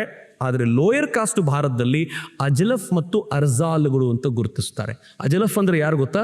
ನಮ್ಮಲ್ಲಿ ಹಿಂದೂಗಳಲ್ಲಿ OBC ಈಕ್ವಿವೆಲೆಂಟು, ಅರ್ಜಾಲ್ಗಳು ಅಂತಂದರೆ SC STಗಳಿಗೆ ಈಕ್ವಿವೆಲೆಂಟ್ ಆದವರಿದ್ದಾರೆ ಅಂತ. ನಿಮ್ಗೆ ಗೊತ್ತಿರಲಿ ಅನ್ನೋ ಕಾರಣಕ್ಕೋಸ್ಕರ ನಾನು ಅವ್ರದ್ದು ಲಿಸ್ಟನ್ನು ತೊಗೊಂಡು ಬಂದಿದ್ದೀನಿ. ಈ ಮುಸಲ್ಮಾನರಲ್ಲಿ ಜನರಲ್ ಮೆರಿಟ್ ಯಾರು ಅಂತಂದರೆ ಪಠಾನ್ಗಳು, ರಿಜ್ವಿಗಳು, ಶೇಖ್ಗಳು, ಸಿದ್ದಿಕಿಗಳು, ಖಾನ್, ಮಿರ್ಜಾ, ಸೈಯದ್, ಇವರೆಲ್ಲ ಜನರಲ್ ಮೆರಿಟ್. ಮುಸಲ್ಮಾನರಲ್ಲಿ OBCಗಳು ಯಾರು ಅಂತಂದರೆ ಅವರು ಚಿಕ್ವಾ, ಬೇಹಂಗ್, ಗುನಿಯಾ, ಇದ್ರಿಸಿ, ನಾಯಿ, ಮಣಿಹಾರ್, ಇವರೆಲ್ಲರೂ OBCಗಳು. ಇಲ್ಲಿ ದಲಿತ್ ಮುಸ್ಲಿಮ್ಸ್ ಯಾರು ಅಂತಂದರೆ ಭಟಿಯಾರ, ಫಕೀರ್, ಶಾ, ಹಲಾಲ್ ಖೋರ್, ಲಾಲ್ಬೇಗಿ, ಧೋಬಿ, ರಂಗ್ರೇಜ್, ಮೋಚಿ, ಬಿಷ್ಟಿ, ಈ ಕ್ಯಾಟಗರಿಗಳಿವೆ. ಆದರೆ ಈಗ ಯೋಚನೆ ಮಾಡಿ, ಮುಸಲ್ಮಾನರಲ್ಲಿ ಇಷ್ಟು ಕ್ಯಾಟಗರಿ ಹೆಂಗೆ ಉಂಟಾಯಿತು? ಬಂದವರು ಒಬ್ಬರೇ, ಎಲ್ಲರೂ ಅಣ್ಣ ತಮ್ಮಂದಿರ ಥರ ಇರಬೇಕು. ಹೆಂಗೆ ಉಂಟಾಯಿತು ಅಂತಂದರೆ, ಮುಸಲ್ಮಾನರಲ್ಲಿ ವಲಸೆ ಬಂದವರು ಭಾಳ ಜನ ಇದ್ದಾರೆ. ಮಧ್ಯ Asia, Mongolia, Turkey, Arab, Persia, Africa, Egypt, ಅಫ್ಘಾನಿಸ್ತಾನಗಳಿಂದ ಹಣಗಳಿಕೆಯ ದಾಹದಿಂದ ಬಂದವರು. ಇಲ್ಲಿ ಜಾಸ್ತಿ ದುಡ್ಡು ಸಿಕ್ತಿತ್ತು. ಈಗ ಬಾಂಗ್ಲಾದೇಶದಿಂದ ಬರ್ತಾರಲ್ಲ, ಅವ್ರು ಯಾತಕ್ಕೆ ಬರ್ತಾರೆ ಅಂದರೆ ಬಾಂಗ್ಲಾದೇಶದಲ್ಲಿ ದಾರಿದ್ರ್ಯ ತುಂಬಿ ತುಳುಕಾಡ್ತಿದೆ. ಇಲ್ಲಿ ನಾನು ದುಡಿದ್ರೆ ತನ್ನ ಊರಲ್ಲಿ ಹೋಗಿ ಮನೆ ಕಟ್ಕೋಬೋದು ಅಂತ ಇಲ್ಲಿಗೆ ಬಂದು ನೆಲೆಸಿರ್ತಾರೆ.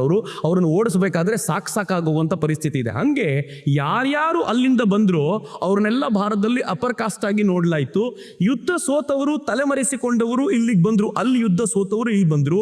ವ್ಯಾಪಾರಕ್ಕೆ ಅಂತ ಇಲ್ಲಿಯೇ ಬಂದು ನೆಲೆಸ್ತಾ ಇದ್ದವರು, ಈ ಎಲ್ಲ ವಿದೇಶಿ ಗುಲಾಮರನ್ನ ಭಾರತದಲ್ಲಿ ಅಪರ್ ಕಾಸ್ಟ್ ಅಂತ ನೋಡಲಾಯಿತು. ಇವರಿಗಿಂತ ಕೆಳಗೆ ಯಾರ್ಯಾರು ಭಾರತೀಯರು ಕನ್ವರ್ಟ್ ಆದ್ರೋ ಮಜಾ ಏನು ಅಂತಂದರೆ, ಇಲ್ಲಿಯೂ ಕೂಡ ಯಾರ್ಯಾರು ಅಪ್ಪರ್ ಕಾಸ್ಟ್ನವ್ರು ಕನ್ವರ್ಟ್ ಆದ್ರೋ ಅವ್ರನ್ನ ಇವತ್ತಿಗೂ ಮುಸಲ್ಮಾನರಲ್ಲೂ ಅಪ್ಪರ್ ಕಾಸ್ಟಾಗಿ ನೋಡ್ತಾರೆ. ಯಾರ್ಯಾರು ಲೋಯರ್ ಕಾಸ್ಟವ್ರು ಕನ್ವರ್ಟ್ ಆದ್ರೂ ಅವರೆಲ್ಲ ಲೋಯರ್ ಕಾಸ್ಟವರಾಗೇ ಇದ್ದಾರೆ. ಇಲ್ಲಿಂದ ಹೋದರೆ ಎಲ್ಲಾದರೂ ಸರಿ ಹೋಗುತ್ತೆ ಅಂತ ಅವನೇನಾದರೂ ಅಂದ್ಕೊಂಡಿದ್ರೆ ದೇವರಣೆಗೂ ಸರಿ ಹೋಗಿಲ್ಲ. ನಾಗೊಬ್ಬರು ತಮಾಷೆ ಮಾಡಿ ಹೇಳ್ತಿದ್ರು, ಯಾರು ಅಫೆಂಡಿಂಗ್ ಅಂತ ತಿಳ್ಕೊಳ್ಬೇಡಿ. ಒಬ್ಬ ಅಪ್ಪರ್ ಕಾಸ್ಟ್ನವನು, ಮೇ ಬಿ ಬ್ರಾಹ್ಮಣ ಅಂತಲೇ ಇಟ್ಕೊಳ್ಳಿ, ಅವನೊಂದ್ಸಲ ಯಾರೋ ಒಬ್ಬ ಮುಸಲ್ಮಾನನಿಗೆ ತುಂಬ ಒಬ್ಬ ಕೆಳಜಾತಿಯವನಿಗೆ ತುಂಬ ಕೆಟ್ಟದಾಗಿ ನಡ್ಕೊಳ್ತಿರೋನ್ಗೆ ಹೇಳಿದ್ದಂತೆ. ಅವ್ನು ಬಂದು ಹೇಳಿದ್ದಂತೆ ಕೆಳಜಾತಿಯವನು, ನೀವು ಹಿಂಗೆ ಶೋಷಣೆ ಮಾಡ್ತಿದ್ರೆ ನಾನು ಮುಸ್ಲಿಮಾಗಿ ಕನ್ವರ್ಟ್ ಆಗಿಬಿಡ್ತೀನಿ ಅಂತ. ಅವ್ರಂದ್ರಂತೆ ಹೋಗು ಹೋಗು ಅಲ್ಲೂ ಮೌಲ್ವಿಯಾಗಿ ನಾನೇ ಬರ್ತೀನಿ ಅಂತ. ಅಂದರೆ ಎಲ್ಲಿ ಹೋದರೂ ನಾನು ಬಿಡೋದಿಲ್ಲ ಅನ್ನೋ ಅರ್ಥದಲ್ಲಿ ಅವ್ರು ತಮಾಷೆ ಮಾಡಿ ಹೇಳೋರು. ಅಂದರೆ ಈ ಹೈರಾರ್ಕಿ ಇದೆಯಲ್ಲ, ಬರೀ ನಮ್ಮ ದೇಶದಲ್ಲಿ ಮಾತ್ರ ಅಲ್ಲ, ಜಗತ್ತಿನ ಎಲ್ಲ ಕಡೆಯಲ್ಲೂ ಇದೆ. ಜಗತ್ತಿನ ಅನೇಕ ರಾಷ್ಟ್ರಗಳಲ್ಲಿ ಲೋಕಲ್ ಕನ್ವರ್ಟ್ಗಳಿಗೆ ಅವರು ಮಸೀದಿಗೆ ಹೋಗಬೇಕಾದ್ರೆ ಮುಂಚಿತವಾಗಿ ಹೋಗಿ ಕೂತ್ಕೋಬೇಕು ಅನ್ನುವಂಥ ರೂಲ್ ಇದೆ. ನಾನು ಹಾಗೊಂದು ಆರ್ಟಿಕಲ್ನ ಇತ್ತೀಚೆಗೆ ಓದ್ತಾ ಇದ್ದೆ. ಅವ್ರು ಮುಂಚಿತವಾಗಿರಬೇಕು, ಉಳಿದವರು ಯಾರು ಅಪ್ಪರ್ ಕಾಸ್ಟ್ನವ್ರು ಇದ್ದಾರೋ ಬರ್ತಾರೆ ಅಂತ. ಹಾಗಂತ ಇದು ನಾನೇ ಹೇಳ್ತಿದ್ದೀನಿ ಅಂತ ತಿಳ್ಕೊಳ್ಬೇಡಿ. ಅನೇಕ ಮುಸ್ಲಿಂ ಲೇಖಕರು ಬರೆದಿದ್ದಾರೆ. ಇದು ತುರ್ಕ್ ಜಯಾ ಬರ್ನಿ ಬರೆದಿರುವಂಥ ಒಂದು ಹೇಳಿಕೆ ಇದೆ. ಯಾರು ಲೋಕಲ್ ಕನ್ವರ್ಟ್ಸ್ ಇದ್ದಾರೋ ಭಾರತೀಯರ ಬಗ್ಗೆ ಅವನು ಹೇಳೋದು, ಈ ಜನ ಕಳಪೆ, ಅಯೋಗ್ಯ ಹಾಗೂ ಗೌರವಹೀನರು. ಓದುವುದು ಬರೆಯುವುದು ಇವರಿಗೆ ಕಲಿಸಲೇಬಾರದು. ಕೀಳು ಜಾತಿಯವರಾದ ಇವರಿಗೆ ಜ್ಞಾನ ದೊರೆತರೆ ಅನೇಕ ಅವ್ಯವಸ್ಥೆಗಳಿಗೆ ದಾರಿಯಾಗುತ್ತದೆ. ಅವರ ಇತಿಹಾಸಕಾರನೊಬ್ಬ ಹೇಳೋದು. ಘಯಾಸುದ್ದೀನ್ ಬಲ್ಬನ್ ಅಂತ ಒಬ್ಬ ಸುಲ್ತಾನ ಇದ್ದ. ಅವನು ತನ್ನ ಆಸ್ಥಾನದಲ್ಲಿ ಎಲ್ರಿಗೂ ಸ್ಥಾನ ಕೊಡ್ತಿದ್ದ, ಅಪ್ಪರ್ ಕಾಸ್ಟ್ನವರಿಗೆ ಮುಖ್ಯವಾಗಿ, ಉಳಿದವರು ಕೊಡ್ತಿದ್ದ. ಆದರೆ ಲೋಯರ್ ಕಾಸ್ಟ್ ಜನರ ಜೊತೆ ಮಾತಾಡಲಿಕ್ಕೂ ಹೇಸ್ತಿದ್ದ. ಅಂಥವರೊಡನೆ ಮಾತನಾಡಿದರೆ, ಮುಸ್ಲಿಂ ಲೋಯರ್ ಕಾಸ್ಟ್ ಜೊತೆ ಮಾತನಾಡಿದರೆ ಸಾರ್ವಜನಿಕರೆದುರು ರಾಜನ ಸ್ಥಾನಮಾನ ಕಡಿಮೆಯಾಗುತ್ತದೆ ಮತ್ತು ಸಿಂಹಾಸನದ ಪ್ರತಿಷ್ಠೆ ಕುಸಿಯುತ್ತದೆ ಅಂತ ಘಿಯಾಸುದ್ದೀನ್ ಬಲ್ಬನ್ ಹೇಳಿದ್ದನ್ನು ಸೀತಾರಾಮ್ ಗೋಯಲ್ ದಾಖಲೆ ಮಾಡ್ತಾರೆ. ಹೆಂಗಿದೆ ನೋಡಿ. ಆದರೆ ನೆಕ್ಸ್ಟ್ ಪ್ರಶ್ನೆ ನನಗಿರೋದು, ಇಷ್ಟೆಲ್ಲ ಮುಸಲ್ಮಾನರು ಕನ್ವರ್ಟ್ ಮಾಡಿದರು, ಮತಾಂತರ ಮಾಡಿದ ನಂತರ ಅಲ್ಲಿನ ಹೆಣ್ಣು ಮಕ್ಕಳನ್ನು ಅಪಹರಿಸಿದರು, ಸಿಕ್ಕಾಪಟ್ಟೆ ಮಕ್ಕಳನ್ನು ಪ್ರೊಡ್ಯೂಸ್ ಮಾಡಿದರು. ಇಷ್ಟಾದರೂ ಇಡೀ ದೇಶ ಇಸ್ಲಾಮಿಕ್ ಆಗಿ ಹೇಗೆ ಕನ್ವರ್ಟ್ ಆಗಲಿಲ್ಲ? ಯಾವತ್ತೂ ಅನ್ಸೋದಿಲ್ವಾ ನಿಮಗೆ? ಇಡೀ ದೇಶ ಅವರಿದ್ರು ಹೆಂಗಪ್ಪ ಕನ್ವರ್ಟ್ ಮಾಡಲಿಲ್ಲ, ಹೆಂಗೆ ಆಗಲಿಲ್ಲ ಅಂತಂದರೆ ಒಂದು ಕೆಲವು ಸಂಗತಿಗಳನ್ನು ನೋಡಿ. ಕಿಂಗ್ಸ್ಲೆ ಡೇವಿಸ್ ಒಂದು ಮಾತನ್ನು ಹೇಳ್ತಾರೆ, ಭಾರತ ವಿಶಾಲ ದೇಶ, ಸಾಮೂಹಿಕ ಮತಾಂತರ ನಡೆದರೂ ಎಷ್ಟು ದೊಡ್ಡ ದೇಶ ಅಂತಂದರೆ ನೀವು ಏನೇ ಮಾಡಿದರೂ ಅರೆಕಾಸಿನ ಮಜ್ಜಿಗೆ ಇದ್ದಷ್ಟೇ ಲೆಕ್ಕ ಇದಕ್ಕೆ. ಕೆಲವು ಸಲ ನಂಗೆ ಬೇಜಾರಿದೆ, ಭಾರತ ತುಂಬ ದೊಡ್ಡದಾಗ್ಬಿಡ್ತಲ್ಲ ಅಂತ. ಯಾಕೆ ಅಂತಂದರೆ ನಾವು ಇಡೀ ದೇಶವನ್ನು ಒಟ್ಟು ಮಾಡಿ ಫೈಟ್ ಮಾಡ್ಲಿಕ್ಕೆ ಆಗ್ತಾನೆ ಇರಲಿಲ್ಲ. ಉತ್ತರ ಭಾರತದವ್ರು ಒಟ್ಟಾದರೆ ದಕ್ಷಿಣ ಭಾರತದವರಾಗಲ್ಲ, ದಕ್ಷಿಣ ಭಾರತದವ್ರು ಒಟ್ಟಾದರೆ ಉತ್ತರ ಭಾರತದವರಾಗಲ್ಲ. ಯಾವಾಗಪ್ಪ ಇದು ಅಂತ. ಬಟ್ ಆಮೇಲೆ ಇವನ್ನೆಲ್ಲ ನೋಡಿದಾಗ ಅನ್ಸುತ್ತಪ್ಪ, ಭಗವಂತ ದೊಡ್ಡದು ಮಾಡಿ ಒಳ್ಳೇದು ಮಾಡ್ದ ನಮ್ಮನ್ನು ಅಂತ. ನೀವು ಯಾವಾಗ ಉತ್ತರ ಭಾರತವನ್ನು ಪೂರ್ತಿ ಕನ್ವರ್ಟ್ ಮಾಡಿದ್ರು ದಕ್ಷಿಣ ಭಾರತ ಹಾಗೆ ಉಳಿದಿರುತ್ತೆ. ದಕ್ಷಿಣ ಭಾರತದವ್ರು ಮತ್ತೆ ಹಿಂದುತ್ವದ ಬೀಜವನ್ನು ತೆಗೆದುಕೊಂಡು ಹೋಗಿ ಅಲ್ಲಿ ನೆಟ್ಟು ಬರ್ತಾರೆ. ಅಕಸ್ಮಾತ್ ದಕ್ಷಿಣ ಭಾರತ ಕನ್ವರ್ಟ್ ಆದರೆ ಉತ್ತರ ಭಾರತದವ್ರು ಬರ್ತಾರೆ, ಪಶ್ಚಿಮ ಭಾರತದವ್ರು ಈ ಕಡೆಯಿಂದ ಬರ್ತಾರೆ. ಯಾರೋ ಒಬ್ಬರು ಬಂದು ಮತ್ತೊಮ್ಮೆ ಹಿಂದುತ್ವದ ವೈಭವದ ಮರವನ್ನು ಬೆಳೆಸಿ ನಿಲ್ಲಿಸ್ತಾರಲ್ಲ, ಅದು ಭಾರತದ ಅಂತಃಶಕ್ತಿ ಅಂತ ನಾನು ಭಾವಿಸ್ತೀನಿ. ಎರಡನೇದು, ಭಾರತದ ಜಾತಿ ಪದ್ಧತಿ ಇದೆಯಲ್ಲ, ಇದರ ಕುರಿತಂತೆ ಶೇಖ್ ನಿಜಾಮುದ್ದೀನ್ ಔಲಿಯಾದವರ ದರ್ಗಾ ತುಂಬ ದೊಡ್ಡದಿದೆ. ಅವ್ರು ಹೇಳ್ತಾರೆ, ಅನೇಕ ಕಡೆಗಳಲ್ಲಿ ಹಿಂದೂಗಳು ಇಸ್ಲಾಂ ಸ್ವೀಕರಿಸ್ತಾ ಇಲ್ಲ ಮತ್ತು ಧರ್ಮ ಬೋಧನೆಯಿಂದ ಈ ಜನರ ಪರಿವರ್ತನೆ ಆಗ್ತಾ ಇಲ್ಲ. ನೆಕ್ಸ್ಟ್ ಮಾತು, ಕೆಳಜಾತಿಯ ಜನರಿಗೆ ತಮ್ಮ ಜಾತಿಯ ಬಗ್ಗೆ ಹೆಮ್ಮೆ ಇದೆ ಮತ್ತು ಅವರು ಮತಾಂತರಗೊಳ್ಳಲು ಒಪ್ಪುತ್ತಿಲ್ಲ. ಇದು ಮುಸ್ಲಿಂ ಇತಿಹಾಸಕಾರರು ಹೇಳೋದು. ಇದರ ಜೊತೆಗೆ ಭಾರತದಲ್ಲಿ ಭಕ್ತಿ ಚಳವಳಿ ಶುರುವಾಯಿತು. ಉತ್ತರ ಭಾರತದಲ್ಲಿ ಯಾರಾದರೂ ರಾಮನ ಹೆಸರು ತೆಗೆದರೆ ಅವ್ರು ಕತ್ತು ಕಡಿತೀವಿ ಅಂತ ಹೇಳಿದಾಗ, ಕೃಷ್ಣನ ಹೆಸರು ತೆಗೆದರೆ ಕತ್ತು ಕಡಿತೀವಿ ಅಂತ ಹೇಳಿದಾಗ ಈ ಭಕ್ತಿ ಚಳವಳಿಯ ಮುಖ್ಯಸ್ಥರು ಬಂದರು. ಯಾರಾದರೂ ಸಿಕ್ಕಿದ್ರೆ ರಾಮರಾಮ್ಜಿಗೆ ಅಂತಿದ್ರು, ಜೈ ಶ್ರೀರಾಮ್ ಅಂತಿದ್ರು. ನನಗೆ ಮೊದಲು ಜೈ ಶ್ರೀರಾಮ್ ಅಂತ ಹೇಳುವಂಥ ರೂಢಿ ಇರಲಿಲ್ಲ. ಯಾವಾಗ ಇವನ್ನೆಲ್ಲ ಓದಿದ್ನೋ ನನಗನ್ನಿಸ್ತು ಜೈ ಶ್ರೀರಾಮ್ ಹೇಳಬೇಕು ಅಂತ.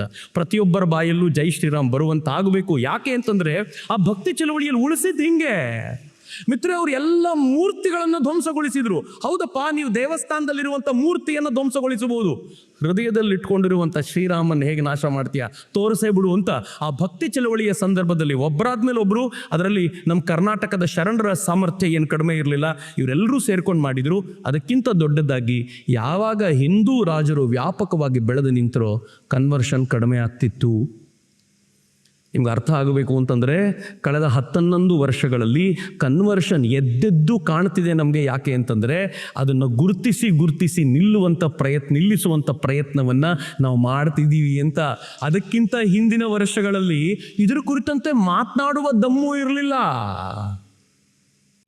ಕರ್ನಾಟಕ ಸರ್ಕಾರ ಒಂದು ಕಾನೂನು ತರಲಿಕ್ಕೆ ಹೊರಟಿದೆ. ಏನು ಕಾನೂನು ಗೊತ್ತಾ? ಫೇಕ್ ನ್ಯೂಸನ್ನು ತಡೆ ಹಿಡಿಬೇಕು ಎನ್ನುವಂಥ ಕಾನೂನು. ಫೇಕ್ ನ್ಯೂಸನ್ನು ತಡೆ ಹಿಡಿಬೇಕು ಅನ್ನೋ ಕಾನೂನು ಹೇಗೆ ಅಂದರೆ ನಾನ್ ಬೇಲೆಬಲ್. ಯಾರಾದರೂ ಒಂದು ಫೇಕ್ ನ್ಯೂಸನ್ನು ಹಾಕಿದರೆ ಆ ಫೇಕ್ ನ್ಯೂಸ್ ಹಾಕಿದವನನ್ನು ನಾವು ಜೈಲಿಗೆ ಕಳಿಸ್ಬೋದು. ಅದಕ್ಕೋಸ್ಕರ ತ್ವರಿತವಾಗಿರುವಂಥ ಕೋರ್ಟನ್ನು ಮಾಡಬೇಕು ಅಂತೆಲ್ಲ ಮಾಡಿದ್ದಾರೆ. ಈಗ ಏನಾಗುತ್ತೆ ಅಂತಂದರೆ, ನಿಮ್ಮ ಊರಿನಲ್ಲೆಲ್ಲಾದರೂ ಒಂದು ಕಡೆ ಕನ್ವರ್ಷನ್ ನಡೀತಾ ಇದೆ, ನೀವು ಆ ಕನ್ವರ್ಷನ್ ನಡೀತಾ ಇದೆ ಅಂತ ಏನಾದರೂ ಅಲ್ಲಿ ಬರೆದು ಪೋಸ್ಟ್ ಹಾಕಿದರೆ, ನಾಳೆ ಪೊಲೀಸರು ಬಂದು ಇಲ್ಲೇನು ನಡೆದಿಲ್ಲ ಅಂತ ಹೇಳಿದ್ರೆ ಫೇಕ್ ನ್ಯೂಸ್ ಹಾಕಿದ್ದೀರಾ ಅಂತ. ಅದರ ಅರ್ಥ ಏನು ಗೊತ್ತಾ? ಯಾರೂ ಕೂಡ ಇನ್ನು ಮುಂದೆ ಆ್ಯಕ್ಟಿವಿಸಮಿಗೆ ಬರಬೇಡಿ ಅಂತ, ನಿಮ್ಮ ಮನೆಗಳಲ್ಲಿರಿ ಅಂತ ಕರ್ನಾಟಕ ಸರ್ಕಾರ ಎಷ್ಟು ಭಯಾನಕವಾಗಿ ಮಾಡಿದೆ ಅಂತಂದರೆ, ಈಗ ನಾನು ಹಿಂಗೆ ಹೇಳಿದ್ದೀನಿ ಅಂತ ಇದು ಕೂಡ ಫೇಕ್ ಅಂತೇಳಿ ಕರ್ನಾಟಕ ಸರ್ಕಾರ ನನ್ನ ಮೇಲೆ ಏನಾದರೂ ತಗೊಳ್ಳಿಕ್ಕೆ ಪ್ರಯತ್ನ ಮಾಡ್ಬೋದು. ಅಂದರೆ ಈ ಪರಿ ವ್ಯಾಪಕವಾಗಿ ನಿಶ್ಚಯ ಮಾಡುತ್ತೆ. ಅಂದರೆ ಒಬ್ಬ ಸಮರ್ಥವಾಗಿರುವಂಥ ಹಿಂದೂ ಸಾಮ್ರಾಜ್ಯ ಬಂತು ಅಂತಂದರೆ ಆ ಹಿಂದೂ ಸಾಮ್ರಾಜ್ಯ ಇವೆಲ್ಲಕ್ಕೂ ಕಡಿವಾಣ ಹಾಕಬಲ್ಲದ್ದು ಅಂತ. ಎಲ್ಲಿವರೆಗೂ ಮುಸಲ್ಮಾನರ ಪರಿಸ್ಥಿತಿ ಆಗಿತ್ತು ಅಂತಂದರೆ, ಜಹಾಂಗೀರ ಒಂದು ಸಲ ಹೇಳಿದ, ಘರ್ ವಾಪಸಿ ಯಾರು ಮಾಡ್ತಾರೋ ಅವ್ರಿಗೆ ಶಿಕ್ಷೆ ಕೊಡ್ತೀನಿ ಅಂತ ಜಹಾಂಗೀರ ಅನೌನ್ಸ್ ಮಾಡಿಸಿದ್ದ. ಜಹಾಂಗೀರ ಒಂದು ಮಾತನ್ನು ಹೇಳಿದ್ದ, ಹಿಂದೂ ಹೆಣ್ಣು ಮಕ್ಕಳನ್ನು ಬೇಕಿದ್ರೆ ಮುಸಲ್ಮಾನ್ ಗಂಡು ಮಕ್ಕಳು ಮದುವೆ ಆಗ್ಬೋದು, ಆದರೆ ಮುಸಲ್ಮಾನ್ ಹೆಣ್ಣು ಮಕ್ಕಳನ್ನು ಹಿಂದೂ ಹುಡುಗರಿಗೆ ಕೊಟ್ಟರೆ ನಾನು ಶಿಕ್ಷಿಸ್ತೀನಿ ಎಂದಿದ್ದ. ಅಂದರೆ ವ್ಯಾಪಕವಾಗಿ ಇದು ಶುರುವಾಗ್ಬಿಟ್ಟಿತ್ತು ಅವತ್ತಿನ ದಿನಗಳಲ್ಲಿ. ಮುಸಲ್ಮಾನರಿಗೆ ಅನಿವಾರ್ಯವಾಗಿ ಇದನ್ನು ತಡೆಯಬೇಕಾದಂಥ ಪರಿಸ್ಥಿತಿ ಬಂದಿತ್ತು. ಅಂದರೆ ಯಾವತ್ಯಾವತ್ತು ಮುಸಲ್ಮಾನರು ವ್ಯಾಪಕಗೊಂಡಿದ್ದಾರೆ ಅಂತ ಅನಿಸಿದೆಯೋ ಅದರೆಲ್ಲರ ನಡುವೆ ಹಿಂದೂಗಳು ವ್ಯಾಪಕಗೊಂಡಿದ್ದರು. ನಾನು ಸುಮ್ಮನೆ ಒಂದಷ್ಟು ಜನರ ಘೋಷಣೆ ಹೇಳ್ತೀನಿ ನಿಮಗೆ. ಘಜ್ನಿ ಭಾರತಕ್ಕೆ ಬರುವಾಗ ಏನಂತ ಹೇಳ್ಕೊಂಡು ಬಂದಿದ್ದ ಗೊತ್ತಾ? ಇಡೀ ಭಾರತವನ್ನು ಮತಾಂತರಗೊಳಿಸ್ತೀನಿ ಅಂತ ಬಂದ. ಘಜ್ನಿ ಏನು ಮಾಡಿದ್ನೋ ಇಲ್ವೋ ಗೊತ್ತಿಲ್ಲ. ಅವನ ನಂತರ ತೈಮೂರ್ ಬಂದ, ವಿಗ್ರಹಾರಾಧಕರನ್ನೆಲ್ಲ ಮತಾಂತರ ಮಾಡ್ತೀನಿ ಅಂತ ಬಂದ. ತೈಮೂರ್ ಏನು ಮಾಡಿದ್ನೋ ಇಲ್ವೋ ಗೊತ್ತಿಲ್ಲ. ಬಾಬರ್ ಬಂದ ಅವನ ಹಿಂದೆ, ಅವನಂದ ಭಾರತದಲ್ಲಿ ಎಲ್ಲರೂ ವಿಗ್ರಹಾರಾಧಕರಿದ್ದಾರೆ, ಅವ್ರಿಗೆ ಪಾಠ ಕಲಿಸ್ತೀನಿ ಅಂತ ಬಾಬರ್ ಬಂದ. ಬಾಬರ್ ನಂತರ ನಾದಿರ್ ಶಾ ಮತ್ತು ಅಬ್ದಾಲಿ ಬಂದರು, ಭಾರತವನ್ನು ಪೂರ್ಣವಾಗಿ ಮತಾಂತರಿಸಿ ಹಿಂದೂಗಳನ್ನು ನಾಶ ಮಾಡ್ತೀವಿ ಅಂತಂದ್ರು. ಏನು ಮಾಡಿದ್ರೋ ಗೊತ್ತಿಲ್ಲ. ಆನಂತರ ಮೊನ್ನೆ ಪಾಕಿಸ್ತಾನದ ಆಸಿಮ್ ಮುನೀರ್ ಹೇಳಿದ್ದಾನೆ, ಇಡೀ ಭಾರತಕ್ಕೆ ಕಾಫಿರರಿಗೆ ಪಾಠ ಕಲಿಸ್ತೀವಿ ಅಂತ. ಏನು ಮಾಡಿದ್ನೋ ಗೊತ್ತಿಲ್ಲ.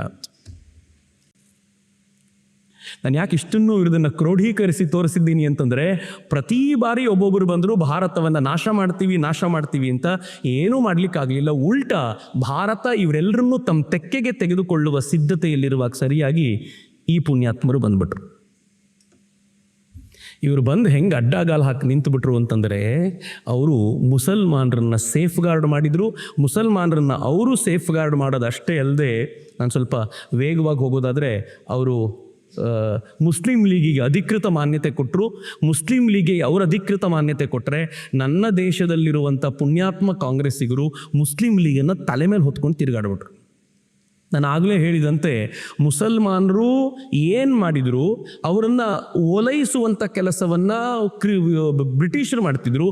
ಅದಕ್ಕಿಂತ 10 ಪಟ್ಟು ಜಾಸ್ತಿ ನಾವು ಓಲೈಸಬೇಕು ಅಂತ ಹಠಕ್ಕೆ ಬಿದ್ದುಬಿಟ್ಟಿದ್ವಿ. ಮುಸಲ್ಮಾನರು ಕೇಳಿದರು, ನಮಗೊಂದು ಪ್ರತ್ಯೇಕ ಎಲೆಕ್ಟೊರೇಟ್ ಬೇಕು ಅಂತ. ಕಾಂಗ್ರೆಸ್ ಒಪ್ಕೊಳ್ತು, ಅವ್ರಿಗೆ ಪ್ರತ್ಯೇಕವಾಗಿ ಕೊಡಿ ಅಂತ. ಬಾಬಾ ಸಾಹೇಬ್ ಅಂಬೇಡ್ಕರ್ ಕೇಳಿದರು, ದಲಿತರಿಗೆ ಒಂದು ಪ್ರತ್ಯೇಕವಾಗಿ ಕೊಡ್ರಲ್ಲ, ನಮ್ಮ ಶಕ್ತಿ ಸಾಮರ್ಥ್ಯಗಳು ಬಂದರೆ ನಾವೆಲ್ಲರೂ ಜೊತೆಯಾಗಿ ನಿಂತ್ಕೋಬೋದು ಅಂತ. ದಲಿತರಿಗೆ ಒಪ್ಪಲಿಲ್ಲ, ಮಹಾತ್ಮ ಗಾಂಧೀಜಿ ಒಪ್ಪಲಿಲ್ಲ. 2ನೇ ದುಂಡು ಮೇಜಿನ ಪರಿಷತ್ನಲ್ಲಿ ಮಹಾತ್ಮ ಗಾಂಧೀಜಿ ಖುದ್ದಾಗಿ ಹೋಗಿ ದಲಿತರದನ್ನು ಧಿಕ್ಕರಿಸಿ ಅವರು ಮುಸಲ್ಮಾನರದನ್ನು ಒಪ್ಪಿಗೆ ಕೊಡಿಸ್ಕೊಂಡು ಬಂದಿದ್ದು ಯಾಕೆ ಅಂದರೆ ಈ ಕಾರಣಕ್ಕೆ, ಆಪರಿಯ ತುಷ್ಟೀಕರಣ. ಸೊ ಈ ತುಷ್ಟೀಕರಣದ ಫಲವಾಗಿ 1947ರಲ್ಲಿ ಭಾರತ ಡಿವೈಡ್ ಆಗೋಯ್ತು. ಭಾರತ ಡಿವೈಡ್ ಆಗಿದ್ದು ಹೆಂಗಿದೆ ಗೊತ್ತಾ ಮಿತ್ರರೇ? ಆ ಪಾಕಿಸ್ತಾನ ಅಂತ ಏನು ರೆಡ್ಡಲ್ಲಿ ನೋಡ್ತಿರಲ್ಲ, 2 ಭಾಗ ಆಯಿತು. ಒಂದು ಈಸ್ಟ್ ಪಾಕಿಸ್ತಾನ, ಒಂದು ವೆಸ್ಟ್ ಪಾಕಿಸ್ತಾನ.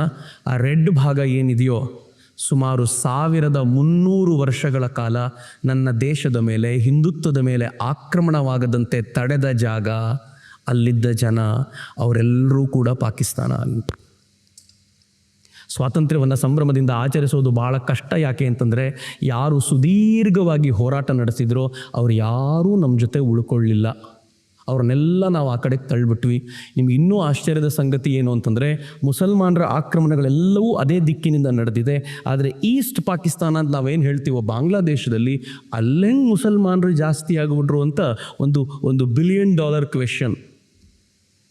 ಎಲ್ಲರೂ ಬಂದು ಅಲ್ಲಿ ಸೇರಿಸಿ ತಮ್ಮ ಸಂಖ್ಯೆಯನ್ನು ವೃದ್ಧಿಸಿಕೊಂಡು ಯಾವಾಗ ಬ್ರಿಟಿಷರು ಅವರಿಗೊಂದು ಪ್ರತ್ಯೇಕ ರಾಷ್ಟ್ರವನ್ನು, ಪ್ರತ್ಯೇಕ ರಾಜ್ಯವನ್ನು ಮಾಡಿಕೊಡ್ತೀವಿ ಅಂತ ಭರವಸೆ ಕೊಟ್ಟರು, ಅಲ್ಲಿಂದ ಹುಟ್ಕೊಂಡಂಥ ಬೀಜ ಹೆಂಗೆ ಬೆಳೆದು ಬಿಡ್ತು ಗೊತ್ತಾ? ಕಾಂಗ್ರೆಸ್ನವ್ರಿಗೆ ಗೊತ್ತಿತ್ತು ಪಾಕಿಸ್ತಾನ ಹುಟ್ಟತ್ತೆ ಅಂತ. ಪಾಕಿಸ್ತಾನದ ಕಲ್ಪನೆಯನ್ನು ಅನೇಕ ಸೂಫಿಗಳು ಕೊಟ್ಟಿದ್ರು, ಬೇರೆಯವರು ಕೊಟ್ಟಿದ್ರು, ಆದರೆ ತುಂಬ ವ್ಯಾಪಕಗೊಳಿಸಿದ್ದು ಅಲ್ಲಮ ಇಕ್ಬಾಲ್ ಪಾಕಿಸ್ತಾನದ ಆ ಚಿಂತನೆಯನ್ನು ಜಿನ್ನಾನ ತಲೆಗೆ ಚೆನ್ನಾಗಿ ಬೆಳೆಸಿ ನಿಲ್ಲಿಸಿದ. ಕೊನೆಗೊಂದಿನ ಪಾಕಿಸ್ತಾನ ಬೇಕು ಅಂತ 1940ನಲ್ಲಿ ಅವರು ಗಲಾಟೆ ಆರಂಭಿಸಿದಾಗ ಆ 1940ಯ ಗಲಾಟೆಯಲ್ಲಿ ಅದನ್ನು ತಡೆಯುವಂಥ ಹೋರಾಟವನ್ನು ಕಾಂಗ್ರೆಸ್ ಮಾಡಲಿಲ್ಲ. ಉಲ್ಟಾ ಕಾಂಗ್ರೆಸ್ಸು ಕ್ವಿಟ್ ಇಂಡಿಯಾ ಅಂತ ಬ್ರಿಟಿಷರ ವಿರುದ್ಧ ಹೋರಾಟಕ್ಕೆ ಹೋಗ್ತೀವಿ ಅಂದರು. ಬ್ರಿಟಿಷರ ವಿರುದ್ಧ ಅವರು ಹೋರಾಟಕ್ಕೆ ಹೋದಾಗ ಮುಸ್ಲಿಂ ಲೀಗು ಬ್ರಿಟಿಷರ ಪರವಾಗಿ ನಿಂತ್ಕೊಳ್ತೀವಿ ಅಂತೂ ಮುಸಲ್ಮಾನರ ಒಲವು ಅವರ ಕಡೆಗೆ ಜಾಸ್ತಿ ಹೋಗಿ ಫೈನಲಿ ಅವ್ರಿಗೆ ಬೇಕಾಗಿರುವ ಜಾಗವನ್ನು ಡಿವೈಡ್ ಮಾಡಿ ಕೊಡಲಾಯಿತು. ಯಾವುದು ಅಖಂಡ ಭಾರತವಾಗಿರ್ಬೋದಿತ್ತೋ ಆ ಅಖಂಡ ಭಾರತವನ್ನು ನಾವೇ ತುಂಡರಿಸಿಕೊಳ್ಳುವಂತಾಯಿತು. ನಾವು ಹೋರಾಟವನ್ನೇ ಮಾಡಲಿಕ್ಕೆ ಹೋಗಲಿಲ್ಲ ಆ ದಿಕ್ಕಲ್ಲಿ. ಮಹಾತ್ಮ ಗಾಂಧೀಜಿ, ಜವಾಹರ್ಲಾಲ್ ನೆಹರು ಎಲ್ಲ ಜೋರಾಗಿ ಮಾತಾಡಿದ್ರು ನಿಜ, ಆದರೆ ಮಾತನ್ನು ಕೃತಿ ರೂಪಕ್ಕೆ ಯಾರು ತರದೇ ಹೋಗಿದ್ದರ ಪರಿಣಾಮವಾಗಿ ಅದು ಡಿವೈಡ್ ಆಗೋಯ್ತು. ಅದು ಡಿವೈಡ್ ಆಗುವಾಗ ಬಾಬಾ ಸಾಹೇಬ್ ಅಂಬೇಡ್ಕರ್ ಒಂದು ಮಾತು ಹೇಳಿದರು. ಏನು ಹೇಳಿದರು ಅಂತಂದರೆ, ಬಾಬಾ ಸಾಹೇಬ್ ಅಂಬೇಡ್ಕರ್ ಹೇಳಿದರು, ಪಾಕಿಸ್ತಾನವನ್ನು ಕೊಡೋದೇ ಇದ್ದರೆ ಇಲ್ಲಿರೋ ಮುಸಲ್ಮಾನರನ್ನೆಲ್ಲ ಅಲ್ಲಿಗೆ ಕಳಿಸ್ಬಿಡಿ, ಅಲ್ಲಿರೋ ಹಿಂದೂಗಳನ್ನೆಲ್ಲ ಇಲ್ಲಿಗೆ ಕರೆಸ್ಕೊಳ್ಳಿ, ಪಾಪ್ಯುಲೇಷನ್ ಎಕ್ಸ್ಚೇಂಜ್ ಮಾಡಿ ಎಂದರು ಬಾಬಾ ಸಾಹೇಬ್ ಅಂಬೇಡ್ಕರ್ರು. ನಾನು ಹೇಳಿದರೆ ಕಮ್ಯುನಲ್ಲು, ಬಾಬಾ ಸಾಹೇಬ್ ಅಂಬೇಡ್ಕರ್ ಹೇಳಿದ್ದಷ್ಟೇ ಅಲ್ಲ, ಅವ್ರು ಇದನ್ನು ಹೆಂಗೆ ಮಾಡ್ಬೋದು ಅನ್ನೋದಕ್ಕೆ ಡೀಟೇಲ್ ಆಗಿರುವಂಥ ಮ್ಯಾಪ್ ಹಾಕಿಕೊಟ್ರು. ಯಾರೂ ಅದನ್ನು ಕೇಳಲಿಲ್ಲ. ಸಾವರ್ಕರು ಮೊದಲು ವಿರೋಧಿಸ್ತಾ ಇದ್ರು. ಆಮೇಲೆ ಸಾವರ್ಕರಿಗೆ ಗೊತ್ತಾಯಿತು 100% ಕೊಡೋದೇ ಆಗಿರುವಾಗ ಇವರೆಲ್ಲರೂ ಕಳಿಸ್ಬಿಟ್ಟೆ ತಗೊಳ್ರಲ್ಲ. ಬಾಬಾ ಸಾಹೇಬ್ ಅಂಬೇಡ್ಕರ್ನಂತೂ ಏನು ಗಂಭೀರವಾಗಿ ಹೇಳಿದ್ರು ಗೊತ್ತಾ?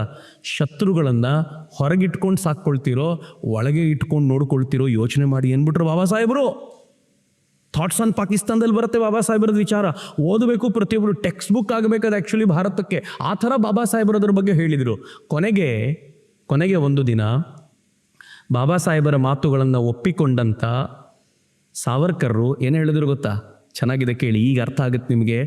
ಅನೇಕ ಶಕಸ್ಥಾನ, ಹೂಣಸ್ಥಾನಗಳನ್ನು ನುಂಗಿ ನೀರು ಕುಡಿದಿರುವ ಹಿಂದೂಸ್ತಾನಕ್ಕೆ ಈ ಪಾಕಿಸ್ತಾನ ಯಾವ ಲೆಕ್ಕ? ಒಂದು 50 ವರ್ಷಗಳ ಕಾಲ ಅಸಹ್ಯಕರವಾದ ಬದುಕನ್ನು ನಡೆಸಿರುವಂಥ ಪಾಕಿಸ್ತಾನ ಕೊನೆಗೊಂದು ದಿನ ನಮ್ಮನ್ನು ಸೇರಿಸ್ಕೊಳ್ಳಿ ಅಂತ ನಮ್ಮ ಕಾಲಿಗೆ ಬಿದ್ದು ಒಳಗೆ ಸೇರಿಕೊಳ್ಳೋದು ನೀವೇ ನೋಡ್ತೀರಾ ಅಂತ. ಆ ಮನುಷ್ಯ ದಾರ್ಶನಿಕ, ದೂರದೃಷ್ಟಿ ಚೆನ್ನಾಗಿತ್ತು, ಗೊತ್ತಿತ್ತು ಅವರಿಗೆ ಫೈನಲಿ ಎಲ್ಲಿಗೆ ಬಂದು ನಿಂತ್ಕೋತಾರೆ ಅಂತ. ಇವತ್ತಿನ ಪಾಕಿಸ್ತಾನದ ಪರಿಸ್ಥಿತಿ ಏನಾಗಿದೆ ಗೊತ್ತಾ? ಭಾರತ ಜಗತ್ತಿನ 4ನೇ ಶ್ರೀಮಂತ ರಾಷ್ಟ್ರ, ಪಾಕಿಸ್ತಾನ ಮೊದಲ 25 ಲಿಸ್ಟಲ್ಲೂ ಇಲ್ಲ. ಪಾಕಿಸ್ತಾನ ಸಾಲಗಾರ ರಾಷ್ಟ್ರಗಳಲ್ಲಿ ಒಂದು. ಜಗತ್ತಿನ ಯಾವುದಾದ್ರೂ ರಾಷ್ಟ್ರಕ್ಕೆ ಪಾಕಿಸ್ತಾನ ಹೋದರೆ ಭಿಕ್ಷೆ ಬೇಡ್ಲಿಕ್ಕೆ ಬರ್ತಾರೆ ಅಂತ ತಿಳ್ಕೊಳ್ತಾರೆ. ನಾವು ಕೊಡುವಾಗ ಸಿರಿವಂತ ಭಾಗ ಅದು ಪಾಕಿಸ್ತಾನದ ಭಾಗ, ಇವತ್ತು ಭಿಕ್ಷೆ ಬೇಡುವ ಸ್ಥಿತಿಗೆ ಬಂದಿದೆ. ಪಾಕಿಸ್ತಾನದವನೊಬ್ಬನ ರೀಲ್ ನೋಡ್ತಿದ್ದೆ ನಾನು ಇವತ್ತು. ಅಲ್ಲಿನ ಸಕ್ಕರೆಯನ್ನೆಲ್ಲ ದುಡ್ಡು ಬೇಕು ಅನ್ನೋ ಕಾರಣಕ್ಕೋಸ್ಕರ ಬೇರೆ ರಾಷ್ಟ್ರಕ್ಕೆ ಎಕ್ಸ್ಪೋರ್ಟ್ ಮಾಡಿ ಇಲ್ಲಿ ಸಕ್ಕರೆ ಖಾಲಿ ಆದ ನಂತರ ಹಾಹಾಕಾರ ಉಂಟಾಗಿ ಸಕ್ಕರೆ ರೇಟ್ ಜಂಪ್ ಆಯ್ತಲ್ಲ, ಜಗತ್ತಿನಿಂದ ಅದೇ ಸಕ್ಕರೆನ ಹೈಯೆಸ್ಟ್ ರೇಟ್ ಕೊಟ್ಟು ವಾಪಸ್ ತರಿಸ್ಕೊಂಡಿದಾರಂತ. ಇದು ಪಾಕಿಸ್ತಾನ. ಭಾರತ ಅಫ್ಘಾನಿಸ್ತಾನಕ್ಕೆ ಗೋಧಿ ಕಳಿಸ್ಕೊಟ್ರೆ ಅದು ಹೋಗೋ ದಾರಿಯಲ್ಲಿ ಕದೀತಾರೆ. ಪಾಕಿಸ್ತಾನದ ಮೂಲಕ ಹಾದು ಹೋಗುವ ಆಯಿಲ್ ಏನಿದೆಯೋ ಆಯಿಲನ್ನು ಕದೀತಾರೆ ಅಂತ ಒಂದು ರಿಪೋರ್ಟ್ ನಾನು ಓದ್ತಿದ್ದೆ. ಪಾಕಿಸ್ತಾನ ಎಲ್ಲಿಗೆ ಬಂದು ನಿಂತ್ಕೊಂಡಿದೆ ಅಂತಂದ್ರೆ, ಪಾಕಿಸ್ತಾನದ ಡಿಫೆನ್ಸ್ ಮಿನಿಸ್ಟರ್ ಹೇಳಿದ, ನಾವು ಅಮೆರಿಕಾದ ಪರವಾಗಿ ಕೆಲಸ ಮಾಡುವಂತ ಭಯೋತ್ಪಾದಕರು. ಪಾಕಿಸ್ತಾನದ ಡಿಫೆನ್ಸ್ ಮಿನಿಸ್ಟರ್ ಹೇಳಿರುವಂತ ಮಾತು. ಹಂಗಾಗೋಗಿದೆ ಪಾಕಿಸ್ತಾನ. ಆದರೆ ಅದು ಪಾಕಿಸ್ತಾನ ನಿರ್ಮಾಣ ಆಗಲಿಕ್ಕೆ ಯಾರೂ ಕಾರಣ ಅಂತಂದರೆ ನಾವೇ ಕಾರಣ. ಮಿತ್ರ, ಬರೀ ಪಾಕಿಸ್ತಾನ ಮಾತ್ರ ಅಲ್ಲ, ಜಮ್ಮು ಕಾಶ್ಮೀರ ಕೂಡ ಕಳೆದೇ ಹೋಗ್ಬಿಡ್ತಿತ್ತು. ಆದರೆ ಥ್ಯಾಂಕ್ ಗಾಡ್ ಈ ದೇಶದ ಪ್ರಧಾನಿ ನಾನು ನರೇಂದ್ರ ಮೋದಿಯವರನ್ನು, ನಂಗೆ ಭಾಳ ಜನ ಹೇಳ್ತಾರೆ ನರೇಂದ್ರ ಮೋದಿಯವರನ್ನು ಕಂಡ್ರೆ ನಿಂಗೆ ಭಾಳ ಪ್ರೀತಿ, ಅವ್ರು ಏನು ಮಾಡಿದ್ರು ಸರಿ ಅಂತ ಒಪ್ಕೋತೀಯ ಅಂತ. ಅವ್ರು ಏನು ಮಾಡಿದ್ರು ಸರಿ ಅಂತ ಒಪ್ಕೊಳ್ಳಲ್ಲ ರೀ, ಅವ್ರು ಸರಿಯಾದ್ದನ್ನು ಮಾಡ್ತಾರೆ ಅನ್ನುವಂಥ ವಿಶ್ವಾಸ ಇದೆ ನನಗೆ. ಎಷ್ಟು ವಿಶ್ವಾಸ ಇದೆ ಅಂತಂದರೆ, ಅವ್ರು ಏನಾದರೂ ಮಾಡಿದಾಗ ಜಗತ್ತಿನ ಜನ ಎಲ್ಲ ತಪ್ಪು ಮಾಡಿದ್ದಾರೆ ಎಂದಾಗಲೂ ನಂಗೊಂದು ವಿಶ್ವಾಸ ಇರುತ್ತೆ, ಇದರಲ್ಲಿ ಏನೋ ದೂರದೃಷ್ಟಿ ಇದೆ, ಆ ಮನುಷ್ಯ ಕೆಟ್ಟದ್ದು ಮಾಡೋದಿಲ್ಲ, ಆ ಮನುಷ್ಯ ಭಾರತದ ಗೌರವವನ್ನು ಯಾರ ಕಾಲಲ್ಲೂ ಇಡ್ಲಿಕ್ಕೆ ಬಿಡೋದಿಲ್ಲ ಅನ್ನೋಂಥ ವಿಶ್ವಾಸ ನನಗೆ. ನರೇಂದ್ರ ಮೋದಿ ಇಲ್ಲದೆ ಹೋಗಿದ್ದಿದ್ರೆ ಆರ್ಟಿಕಲ್ 370 ಯಾವತ್ತೂ ಹೋಗಿರ್ತಿರ್ಲಿಲ್ಲ ರೀ. ಆರ್ಟಿಕಲ್ 370 ಇರೋವರೆಗೂ ನಮ್ಗೆ ಏನು ಅನ್ನಿಸ್ತಿತ್ತು ಗೊತ್ತಾ, ಕಾಶ್ಮೀರ ಯಾಕಾದರೂ ಬೇಕಪ್ಪ, ಕೊಟ್ಬಿಟ್ಟು ಭಾರತ ನೆಮ್ಮದಿಯಿಂದ ಇರ್ಬೋದು ಅಂತ ಭಾಳ ಜನರಿಗೆ ಅನ್ನಿಸ್ತಿತ್ತು. ಸತ್ಯ ಹೇಳಬೇಕು ಅಂದರೆ ಕಾಲೇಜ್ಗೆ ಹೋಗ್ಬೇಕಾದ್ರೆ ನಾನು ಹಂಗೆ ಅನ್ಕೋತಿದ್ದೆ, ಯಾಕೆ ಈ ಕಿರಿಕಿರಿ, ಕೊಟ್ಬಿಟ್ಟು ಆರಾಮಾಗಿರ್ಬೋದಲ್ಲ ಅಂತ. ಆದರೆ ಆಮೇಲೆ ಗೊತ್ತಾಯಿತು, ಕಾಶ್ಮೀರ ಕೊಟ್ಟರೆ ಜಮ್ಮುಗೆ ಬರ್ತಾರೆ, ಜಮ್ಮುನ ಕೊಟ್ಟರೆ ಪಂಜಾಬ್ ಬೇಕು ಅಂತಾರೆ, ಹರಿಯಾಣ ಬೇಕು ಅಂತಾರೆ. ಅವ್ರಿಗೆ ಬಿಟ್ಟರೆ ಇಡೀ ಭಾರತ ಬೇಕು. ಫೈನಲಿ ಅವರಿಗೆ ಗಜ್ವಾಯಿನ ರೂಪದ ಪ್ರಕಾರ ಭಾರತವೇ ಬೇಕು. ಆದರೆ ಕಾಶ್ಮೀರವನ್ನು ಗಟ್ಟಿಯಾಗಿ ಇಟ್ಕೊಂಡಿದ್ದರ ಪರಿಣಾಮ ಏನಾಗಿದೆ ಗೊತ್ತಾ, ಇವತ್ತು ಕಾಶ್ಮೀರದಲ್ಲಿ ಭಾರತ ಪಾಕಿಸ್ತಾನ್ ಮ್ಯಾಚ್ನಲ್ಲಿ ಭಾರತ ಗೆದ್ರೆ ತಿರಂಗ ಹಾರುವಂಥ ಸ್ಥಿತಿ ಬಂದಿದೆಯಲ್ಲ, ಇದು ಯಾಕೆ ನಿರ್ಮಾಣ ಆಯಿತು ಅಂದರೆ ಈ ಕಾರಣಕ್ಕೆ. ನಾನು ಯಾಕೆ ಇದನ್ನು ಹೇಳ್ತಿದ್ದೀನಿ ಅಂತಂದರೆ, ಸಮರ್ಥವಾಗಿರುವಂಥ ಒಂದು ಆಡಳಿತ ಇದೆ ಅಂತಾದರೆ ಎಲ್ಲರೂ ತಗ್ಗಿ ಬಗ್ಗಿ ನಡೀತಾರೆ. ಹೀಗಾಗಿ ನಮಗೆ ಪಾಕ್ ಆಕ್ರಮಿತ ಕಾಶ್ಮೀರ ಬಂದರೂ ಸಮಸ್ಯೆ ಆಗೋದಿಲ್ಲ, ಇಡೀ ಪಾಕಿಸ್ತಾನ ಬಂದರೂ ಸಮಸ್ಯೆ ಆಗೋದಿಲ್ಲ. ಯಾಕೆ ಅಂತಂದರೆ ಹಿಂದೂ ಸಂಸ್ಕೃತಿ ಜಾಗೃತವಾಗಿದೆ ಅಂತ. ಮಿತ್ರ, ನಾನು ಇನ್ನೂ ಮಾತಾಡೋದು ಭಾಳ ಇದೆ, ಆದರೆ ನಾನು ನಿಮ್ಮ ಜೊತೆ ನಾಳೆ ಹಂಚಿಕೊಳ್ತೀನಿ.